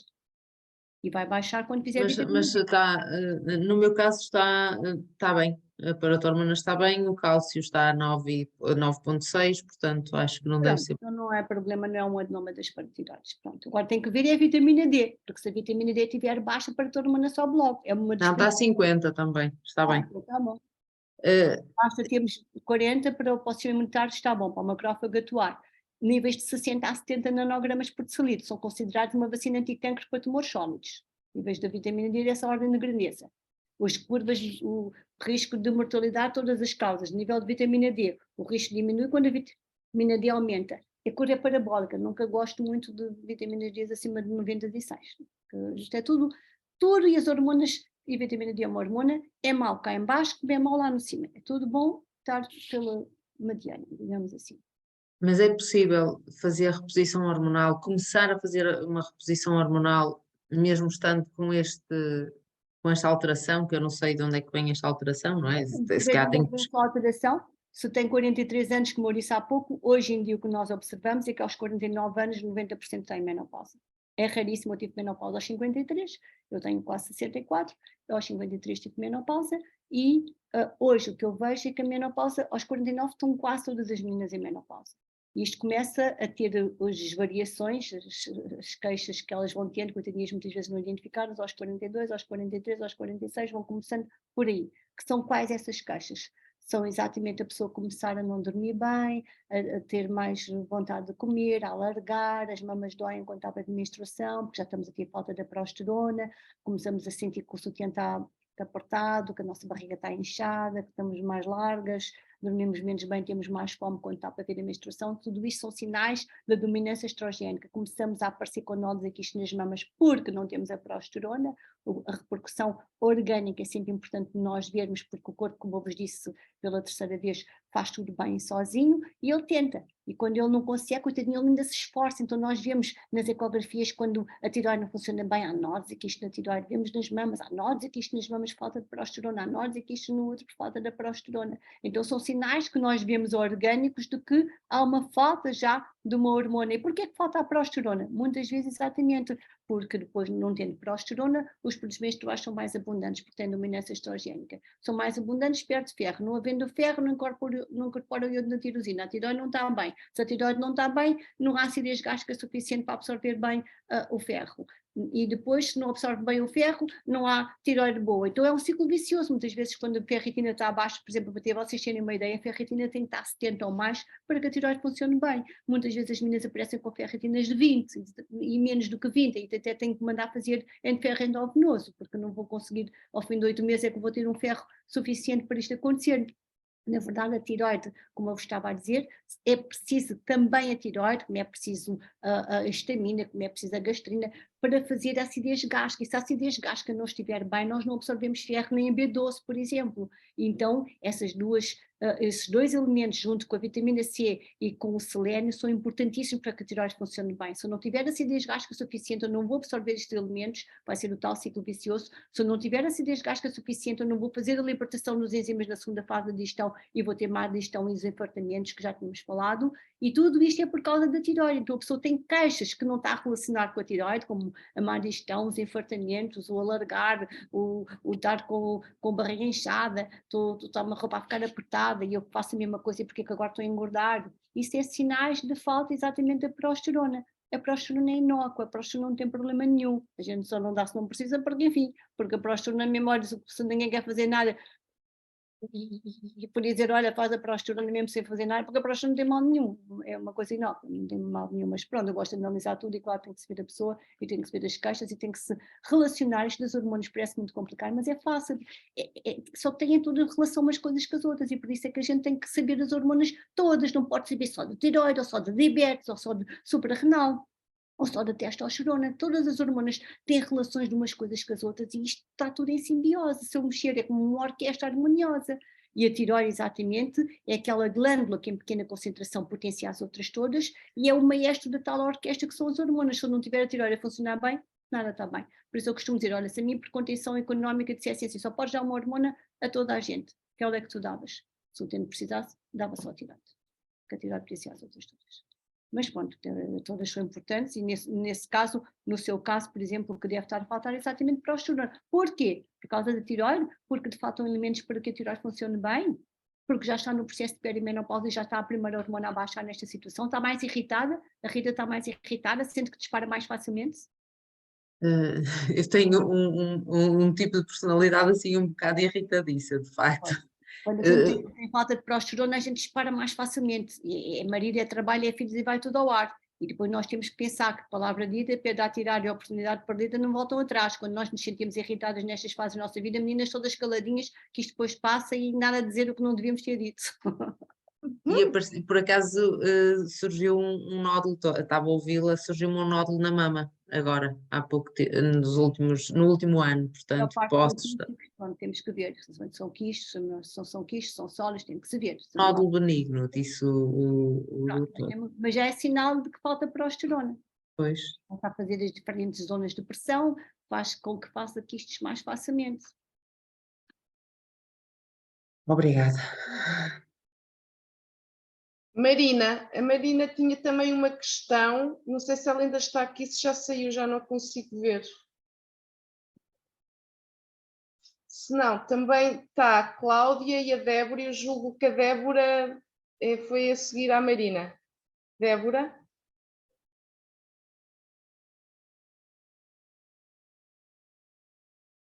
Boa noite. O meu português não é de Portugal, mas espero que me entendam. Surgiu a dúvida agora, quando estavam fazendo as perguntas. Há um tempo atrás, eu tinha muita dor de cabeça durante a época de menstruação e a minha médica geral resolveu trocar a pílula que eu tomava por uma pílula de desogestrol, uma pílula Cerazate, que é o nome, que é contínua. Agora, eu estou com 51 anos, não sei se deveria continuar tomando isso ou se eu parar de tomar, eu tenho que ver para poder fazer uma regulação hormonal, ou ver se eu estou na menopausa, se eu não estou, porque eu não menstruo por causa da pílula. A progesterona, essa sua pílula... É progesterona. Cerazete é o desogestrel, certo? Isso. Acho que é o desogestrel. Isso. É uma progestina das mais similares, apesar de tudo, à progesterona, embora não seja uma progesterona para a retenção hídrica, nem mesmo igualmente o risco cardiovascular, todas fazem. Essa é a mais parecida, apesar de tudo, como é também outro que agora, o do Faston também, por exemplo.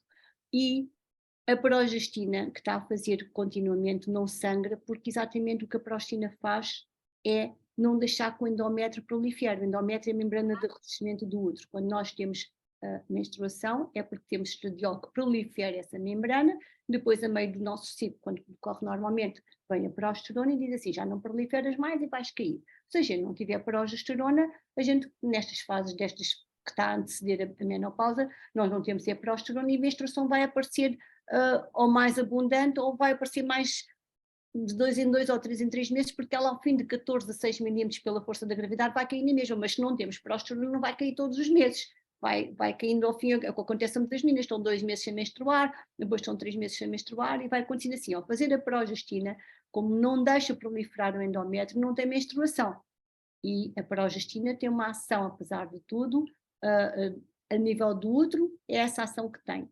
A nível do seu cérebro, de ter passado a dor de cabeça, a progestina que está a fazer, embora também aumente a retenção hídrica, como mantém um nível mais estável da hormona, também faz com que alivie a dor de cabeça. Mas para transitar, quando for para transitar, faz a progesterona ter uma ação boa na mesma com uma hormona melhor, que é bioidêntica. Então, continuar com ela. Tem que ver, está com quantos anos? 51, vamos fazer. Pois, o que na verdade define a menopausa é um ano sem menstruação, mas quando nós estamos aqui a fazer pílulas e isso, a gente não sabe, não é? Agora como é que eu vou saber isso?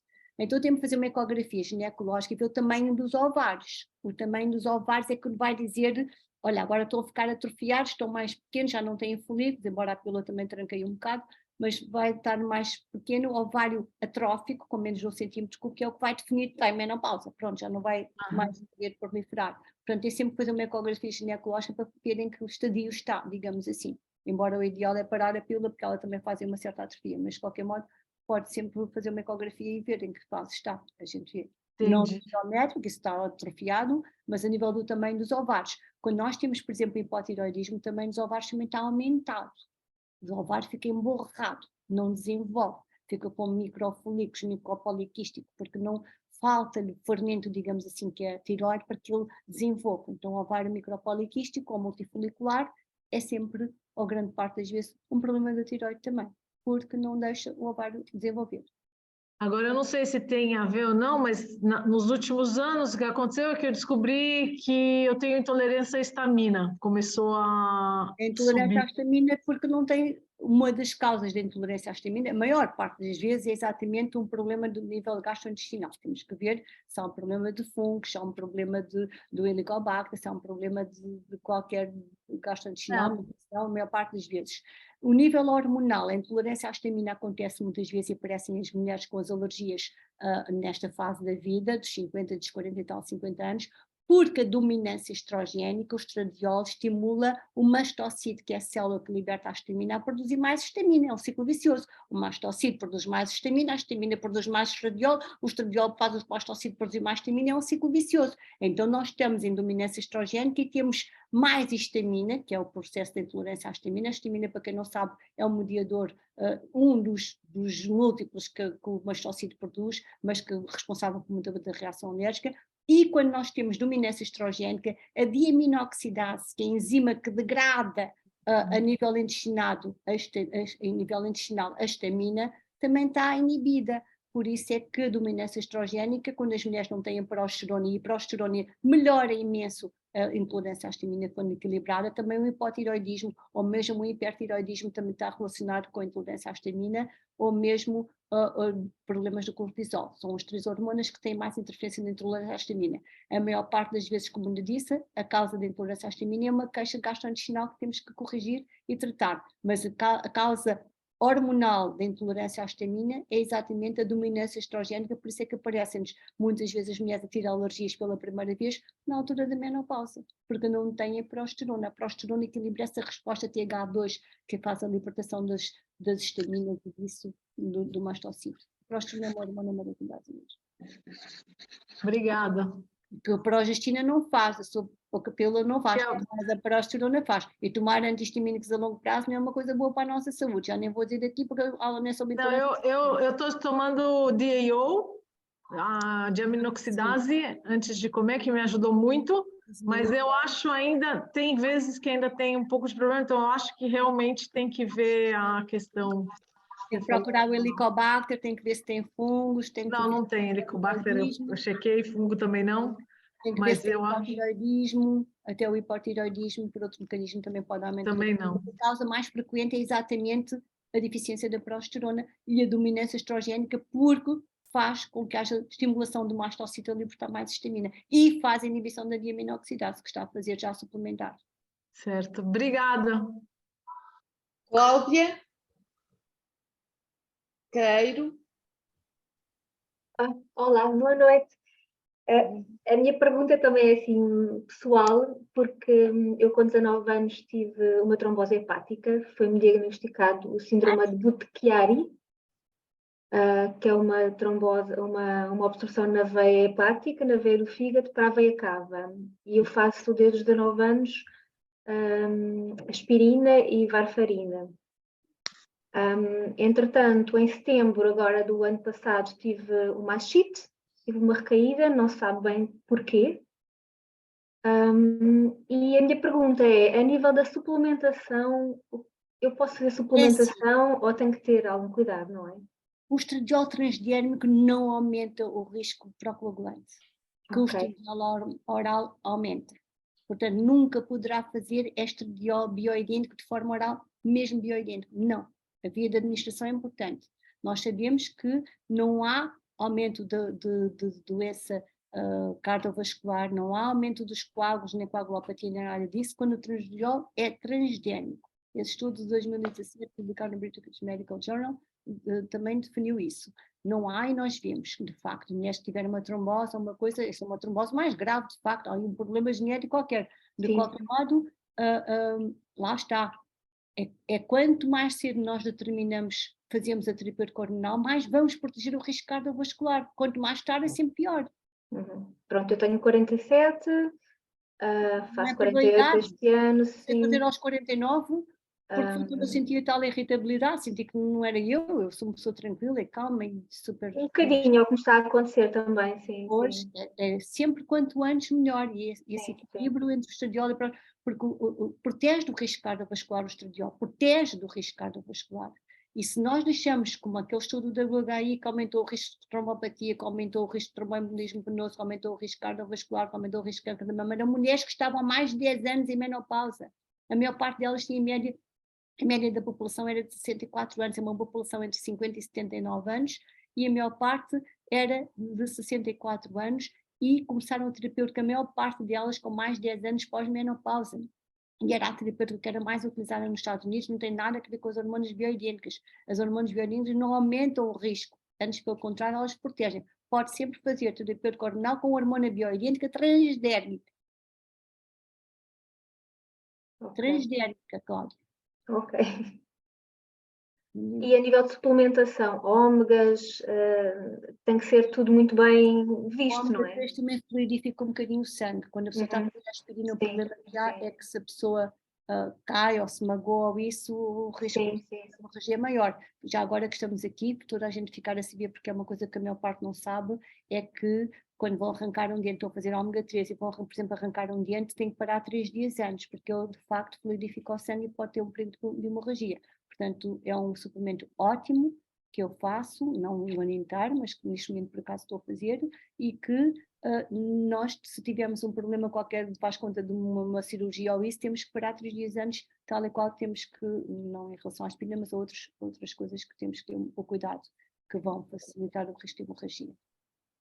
Ok, obrigada. Usar os maus necessários, Cláudia, a aspirina faz uma desbiose, mas que remédio temos que fazer? Isso.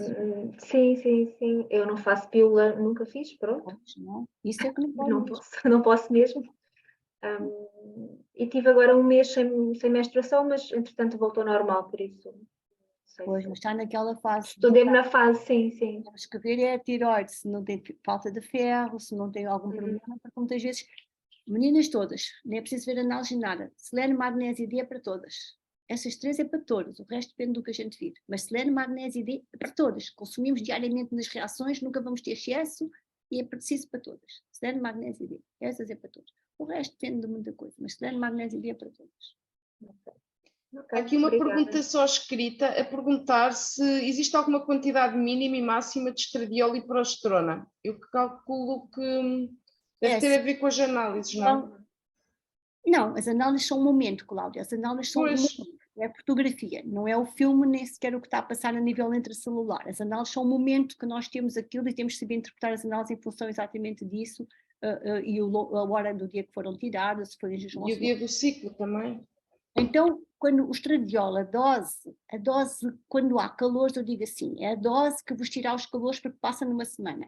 E se numa semana não passou, aumenta. E se na outra semana não passou, aumenta. A maior parte das mulheres faz entre 3, 4 pumps dos Cerebagel, que se dá à volta de 1,5 mg, 2 mg. A maior parte das mulheres faz isso. Eu faço 3 mg, faço mais do que essa média. Tenho poucas mulheres a fazer mais ainda do que eu. Muito poucas a fazer menos do que eu, menos do que a média das mulheres em geral. A minha dose é aquela que eu me sinto bem, que eu não tenho labilidade emocional, que eu durmo bem, que eu estou feliz e contente, que eu estou em paz e tranquilidade, que eu tenho um líbido, que eu me sinto bem na vida. Se eu estou nos 5 dias, nós na menopausa fazemos 25 dias e paramos 5. Esses 5 dias de paragem em mim não são bons. Eu não tenho calores porque nunca estive, mas eu não durmo tão bem. É o que eu sinto. E por isso é que eu faço os 3 mg. Porque se eu fizer menos meio miligrama que seja, eu não vou dormir tão bem. E se eu fizer mais, já tenho tensão mamária. Também não preciso porque eu estou bem assim. Então a dose de cada mulher é aquela que ela está bem. Temos que descobrir qual é a dose, porque essa dose não é igual para todas. Depende da alimentação, do exercício físico, do meu metabolismo, da minha genética. Eu não posso pôr uma dose igual para todas, porque nós somos mulheres diferentes, com estilos de vida diferentes e com hábitos diferentes. E de tudo que nós fazemos à volta de nós. Não há uma dose, de facto não há protocolos que a gente possa fazer, não há nada que a gente possa fazer igual a 2 mulheres, porque todas somos diferentes. É uma consulta que é de facto personalizada e que depende de muita coisa. Se a pessoa faz mais desporto, se faz menos desporto, se come assim, se come assado, o tempo que vai ser preciso é diferente de uma e do outro. E há algum lugar mais ideal para colocar o estradiol transdérmico? Eu advogo, eu digo sempre a vocês colocar na face interna das coxas. O estradiol na face interna das coxas, a testosterona na planta do pé, a não ser que tenham secura vaginal, tem que ser aplicada intravaginalmente, que reduz grandemente e até trata a 100% se for em pequeno grau a incontinência urinária de esforço, que as mulheres esqueci de dizer que é outro problema que as mulheres que não fazem hormonas vão ter, coitaditas, a incontinência urinária. Portanto, o estradiol é na face interna das coxas, a progesterona ou oral ou intravaginal, a testosterona na planta do pé, ou se intravaginal, se houver incontinência urinária de esforço, ou que também melhora mais, assegura mais rapidamente, depende. E Carla, consegue? Olá, estão a ouvir? Sim, Olá. pode dizer. Realmente aqui estou num rumo muito complicado. Eu tenho 52, com 45 estava já com muitas queixas e a minha ginecologista estava a tentar dar produtos naturais. Nunca tomei a pílula porque reagia mal. Nunca me foi dito o porquê de não conseguir tomar. Entretanto, mudei de ginecologista depois de ter o meu filho, porque comecei a entrar então na menopausa e a minha qualidade de vida péssima, ou quase nenhuma. A doutora deu-me um substituto hormonal e que me retirou há coisa de um ano. Porque assim, entretanto, nesse ano, porque ela diz que quando eu fui a procurar esta ginecologista, foi-me recomendada como uma excelente ginecologista e lógico que eu não estava-me a sentir bem com a outra e então foi lá. E foi já em caso de depressão e tudo, chorava imenso, e ela disse que não havia motivos para me sentir assim, dá-me então um substituto hormonal. Foi-me difícil adaptar, depois de não adaptar, ok. Agora, ela tirou-me porque disse que a partir de 5 anos, aí já estou... Ai, meu Deus, olha, então esse é um dos mitos que vamos já aqui desmistificar. Pronto, era isso, doutora, que eu queria muito que me ajudasse, porque neste momento, até pessoalmente, na minha vida pessoal, muitos problemas mesmo. Claro, Carla e Sim, todas sim. as senhoras estão a ouvir. Essa conversa dos 5 anos é para as terapêuticas não bioidênticas. Aumenta o risco cardiovascular, aumenta a retenção hídrica, então para que é que a gente vai fazer durante muito tempo? Com hormona bioidêntica, se me pergunta até quando é que vai fazer as hormonas, eu vou fazer a minha vida inteira. São hormonas iguais às do meu corpo. Deus não pôs as hormonas no corpo para enfeitar o corpo, é o que eu costumo dizer. As hormonas são iguais às minhas, eu sei que me fazem bem, eu sei que mantenho a minha energia e a minha vitalidade, que estou bem por causa das hormonas, nem me passa na cabeça nunca eu parar as hormonas. Nunca. Em qualquer circunstância. A questão da doutora foi que aí já corria riscos e que poderia provocar cancro da mama. E se ela está a fazer uma progestina, o que é que estava a fazer? Qual eram as hormonas que estava a fazer? Ai, meu Deus, agora não sei o nome. Era uma pílula. Era um comprimido todos os dias. Então, um comprimido já não é bioidêntico. Portanto, sim, só 5 anos, porque estava a fazer uma porcaria de uma hormona. Pois aí está. A hormona é bioidêntica. Bioidêntica, vou repetir pela 4ª vez. Quer dizer quimicamente, estruturalmente igual à nossa. Não tem nada a ver com manipular ou sem ser manipulada. A progesterona que eu utilizo, que nós utilizamos, é a mesma que a ginecologista dá à grávida para manter o bebê na gravidez até a 36ª semana de gestação. Não sabe, é que é bioidêntica. E se nós temos que utilizamos a hormona bioidêntica, isso é novo, isso não está a estudar, é exatamente o mesmo comprimidinho que nós usamos. A progesterona pode ser oral, Carla. O estradiol tem sempre que ser transgénico. A progesterona há em comprimido, progesterona micronizada, e pode ser dada de forma oral ou intravaginal. Pode então ser manipulada e ser dada de forma transdérmica também. A progesterona bioidêntica não aumenta risco e antes, pelo contrário, diminui o risco vascular se ela deixa no moléculo, estimular a apoptose, faz coisas boas a diminuição do risco cardiovascular. Baixa a tensão arterial, modela os receptores da mama para o estradiol, como eu disse, modela, baixa os receptores da aldosterona, baixa um bocadinho a tensão arterial, até porque ela baixa os receptores da aldosterona, que é uma hormona que atua a nível da tensão arterial, e por isso é que nós damos à noite, porque dá uma certa quebra, porque nós baixamos um bocadinho a tensão arterial. Portanto, a sua médica fez muito bem de parar ao fim de 5 anos, porque lhe estava a dar uma progestina e um estradiol não bioidêntico. Se fizer hormona bioidêntica é para fazer o resto da sua vida, como deve fazer, porque senão já está a sentir coitadinho aos efeitos. Sim, eu não percebo bem por causa dos nomes, mas a doutora diz que o que estava então a tomar realmente tem que parar. Nós até alongámos um ano porque, entretanto, ocorreu que Carla, se foi está a fazer pensado. hormona não bioidêntica, eu não advogo, portanto é bom que pare, sim. Ok, mas substituir então por uma Por hormonas bioidênticas. biodérmica. Bioidêntica, quer dizer, quimicamente, estruturalmente igual à nossa. O receptor, as hormonas atuam em receptores, tal e qual uma chave numa fechadura. Se é bioidêntica, atua tal e qual. Se for só parecida, é como os disruptores endócrinos, está ali a fazer uma ação mais ou menos, não é a mesma coisa. É porque, entretanto, é assim, a pele, como falou, ficou muito seca, os cremes para peles atópicas Carla, não é a atuam, pele, é tudo, é secura, a pele é tudo, é a líbida, é a cabeça vazia, perdida, falta de concentração, falta de memória, exatamente, é tudo. exatamente. Nós sem hormonas não funcionamos. E pior, a mãe é o núcleo da família. Se a mãe não está bem numa família, o marido não está bem, os filhos não estão bem, Exatamente. nada está bem numa família. Portanto, as mães, homens, desculpem lá, mas é a verdade, as mães são o núcleo da família. Se as mulheres não estão bem, como é que o marido está bem? Como é que os filhos estão bem também? Eu decorei uma frase da doutora Ivone muito bem, quando uma altura estava a falar, que não é em 5 minutos, e estamos em consultas até a falar em particular, não é em 5 minutos, fazendo da tiroide o T3 e o T4, que é o que fazem sempre, que vão detectar o que nós temos. Porque há coisa de um ano, em fevereiro, eu andava a ser seguida todos os anos porque tinha uns nódulozinhos e nunca acusou nada, entre 25 anos que estou a fazer todos os anos. Já me queria alongar até o prazo, fazer 2 em 2 ou 3 em 3.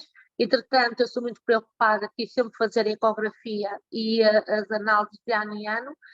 E quando menos esperava, acusou ali, apareceu um quistozinho pequenininho, no espaço de 6 meses, acusou o maligno, o qual foi-me aconselhado retirar a tiroide.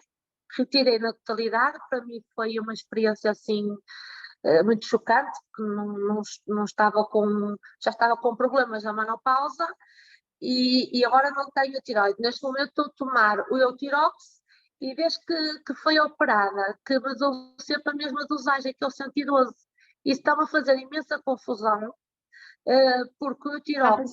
Porque o Eutirox é só T4. Primeiro, quando faz só o Eutirox, tem que fazer selênio para ajudar nessa conversão da T4. Para quem não percebe, o T4 é a hormona inativa. E há duas hormonas no nosso corpo que precisam de ativar antes de ir para o receptor. É exatamente a tiroide, que produz como tiroxina, que chamamos vulgarmente T4, que tem que ser convertida em T3, esteroidotironina, para atuar no receptor. Para essa conversão se dar, Carla, tem que fazer selênio, porque não há nos alimentos. É preciso ferro, selênio, cobre, zinco, é várias coisas. Mas o selênio é aquele, se nós comemos bem, o resto vem nos alimentos, o selênio não vem. Então, por isso é que eu digo selênio, magnésio e vitamina D. Selênio, porque as diodinases, que são as enzimas que convertem T4 em T3, precisam de selênio. São selênio-dependentes, são selênio-proteínas. E há no nosso corpo 28 selênio-proteínas que não vão funcionar se nós não tivermos selênio. Por exemplo, a glutatião peroxidase, que é o maior sistema de antioxidação que nós temos, a tiorredoxina redutase, que controla a divisão intracelular. Então, eu não tenho selênio, não controlo bem a divisão intracelular, há mais cancros. Por exemplo, as tais diodinases, que são enzimas que convertem a tiroide inativa em ativa. Portanto, a Carla está a fazer o tirox, uma dose fixa. Infelizmente, os meus colegas andam com o tirox para cima e para baixo, consoante o TSH. E não é assim que a gente vê todos os dias doentes endócrinos. Então, não é andar com o tirox para cima e para baixo, consoante o TSH. Até porque com a nossa idade, agora não, por causa que já está com o tiroide, já não tem tiroide, mas para as outras meninas que têm tiroide, com a nossa idade a tiroide também diminui sempre a sua função, porque há um declínio do TSH, da tiroide stimulating hormone, que é a hormona que manda o nosso hipófise secretar a tiroide a nível da tiroide, da glândula tiroideia, há menos receptores, há menos conversão da T4 em T3, então com a nossa idade nós temos sempre um certo grau de hipotiroidismo, sempre, por isso é que com a nossa idade, a partir de 50 anos, não há quem não tenha um nódulo longuíssimo na tiroide, porque a tiroide coitadinha começa a tentar entrar em esforço e isso. O problema, Carla, que tem ao não fazer selênio é que está a prejudicar o seu corpo nas tais selênio-proteínas, tem mesmo que fazer selênio, todas temos que fazer selênio, magnésio e vitamina D, 100 ou 200 microgramas de selênio, o magnésio vão variando, porque depende uns para umas coisas, outros para outras vão variando, a vitamina D O Vigantol é baratíssimo, custava 3,41 €, agora custa 5 €, é comparticipado, fazer 8, 10 gotas ao jantar. Todos nós temos que, se não houver nada assim, se formos mais ou menos normais, não temos problemas nenhum, todos nós precisamos de selênio, magnésio e vitamina D, isso é a coisa que a gente faz. No seu caso, tem que estimular a conversão fazendo selênio sempre, comendo bem, para que tenha tudo o resto. O problema de eutirox no tiroidectomizado é que, sendo só T4, não tendo a T3, tem o problema da conversão, e tem outro problema. Ao tirarem a glândula tiroideia, geralmente não, sempre a calcitonina, que é uma hormona que era importante para a deposição do cálcio no osso, vai também ser tirada fora, porque é secretada pelas células C parafoliculares da tiroide, e a tiroide foi fora. Ou seja, vai ter um problema grave de osteoporose dentro de 15 anos que tem que prevenir. Como é que vai prevenir esse problema? Tem que fazer mais exercício físico, tem que fazer terapia com estradiol para impedir a perda do osso, como eu já disse, que vai perder 50% do osso nos primeiros 3 a 5 anos da menopausa. Tem que eventualmente fazer, não vou dizer para fazer porque cá em Portugal a maior parte dos médicos não sabe utilizar, mas devia fazer era a tiroide dissecada de porco, exatamente, que é o que eu, por exemplo, faço, e eu tenho tiroide. Mas pronto, mas isso esquece, não precisa de fazer, ajuda a fazer com selênio, ajuda a fazer com exercício físico, ajuda a fazer estradiol para não perder mais osso do que já perdeu, por exemplo, percebe? Tem que fazer, porque só vai ter um problema grave de osteoporose, porque é importantíssima a calcitonina, e já não tem, porque já não tem tiroide. E todas as mulheres 15 anos depois vão ter este problema, e ninguém está a pensar, nem ninguém está a advertir a mulher para esta importante causa que teve que atirar, e que muito bem que atirou, mas que tem que pensar na osteoporose no futuro, portanto tem que fazer estradiol, tem mesmo que fazer estradiol para não perder mais osso que já perdeu. Mas então, doutora, eu peço desculpa porque são muitos nomes e eu realmente perco um bocadinho. Você então tem que tomar o Eutirox, correto, não é? Tem que fazer estrogénios, estradiol e progesterona, por causa de mais osso, e tem que fazer ginástica e coisas, que exercícios de carga, os que fazem estimular a massa óssea, é os de carga. Natação e bicicleta é muito bom, mas não estimula a massa óssea. É os de carga, é o step, é bater com o pé no chão, é correr. Biometria. Até porque acontece que eu fazia muito desporto antes da menopausa, era uma pessoa, aliás, uma despertadora, às 7h20 já tocava, e logo de manhã, cá fora na rua, chovesse ou não. E uma das coisas que me deixou e deitou muito para baixo e nunca mais foi a mesma, foi o facto de que eu fiquei completamente sem energia, sem força. Eu de manhã, a tiroide faz esse problema, é fadiga matinal, a pessoa está mal, durante o dia acorda sempre cansada, ao longo do dia aquilo até vai andando, mas acorda sempre cansada, quando não está tudo bem. Exatamente. Eu costumo dizer que acordo como se tivesse passado um caminhão por cima de mim. E acima disto, também tomo medicação já desde os meus 18 anos, antidepressivos. Neste momento também estou a tomar para tentar dormir, e o que eu venho a sentir é que já não adianta, já desisti, aumentar as doses, que é o que os psiquiatras fazem, aumenta sem questionar, porque seja ela maior, por exemplo, como o triticum, o fêmea do 100, eu com 100 não durmo, eu já depois dos 50 também não durmo, ou seja, eu durmo muito mal, acordo muitas vezes durante a noite. Vai fazer estradiol e a progesterona e depois o resto vai reduzindo. Desculpa, doutora Ivone. Faz terapêutica de compensação hormonal com as hormonas bioidênticas, estradiol e progesterona, procura familiar, que pode ser que ela saiba, estradiol com progesterona e testosterona eventualmente, vai começar a dormir melhor, vai tudo melhor, e depois reduz a terapêutica psiquiátrica, se for possível, começa a reduzir. Desculpa a minha pergunta, mas conhece alguém aqui em Braga que esteja assim mais perto, que seja mais do norte? Sim, os colegas que trabalham comigo aqui em Lisboa são do norte, 2 deles são do norte, tem o Dr. Rodrigo Ayub, tem o Dr. Santiago Nunes, tem o Dr. Está no Porto, um no Porto e outro em Aveiro, não é? O Dr. Santiago está no Porto e o Dr. Rodrigo está em Aveiro. Por exemplo, está aí perto de si, não é? O doutor, assim, Braga é mais distante, mas tudo bem, mas o doutor Rodrigo é sobre a nutrição, se não estou em erro, é aquele que... Não, ele é médico, ele dá os cursos comigo, ele sabe de hormonas e sabe bem. Sim. Ele dedica-se muito à nutrição porque ele sabe que é fundamental, a nutrição é a base de tudo. Lógico. Então o doutor Rodrigo é em Aveiro. E o depois doutor falamos Santiago no São os Porto. dois no Porto também. no Porto, qual é que é? Por Os favor. dois. Santiago Nunes. E o doutor Rodrigo também está no Porto. Então, não- Vai juntos eles. Santiago Rodrigues, ou seja, se eu tentar entrar em contacto, é sempre mais perto e tentar Sim. então ver. Não, porque cheguei ao limite da vida que, enfim, a assim, gente não até está já feliz em pensa. nada. Não, para a pessoa estar feliz tem que estar com o equilíbrio hormonal, senão a pessoa não está feliz, porque está só a ver tudo preto, quer dizer, nem tem vontade nem energia para fazer nada, não pode ser.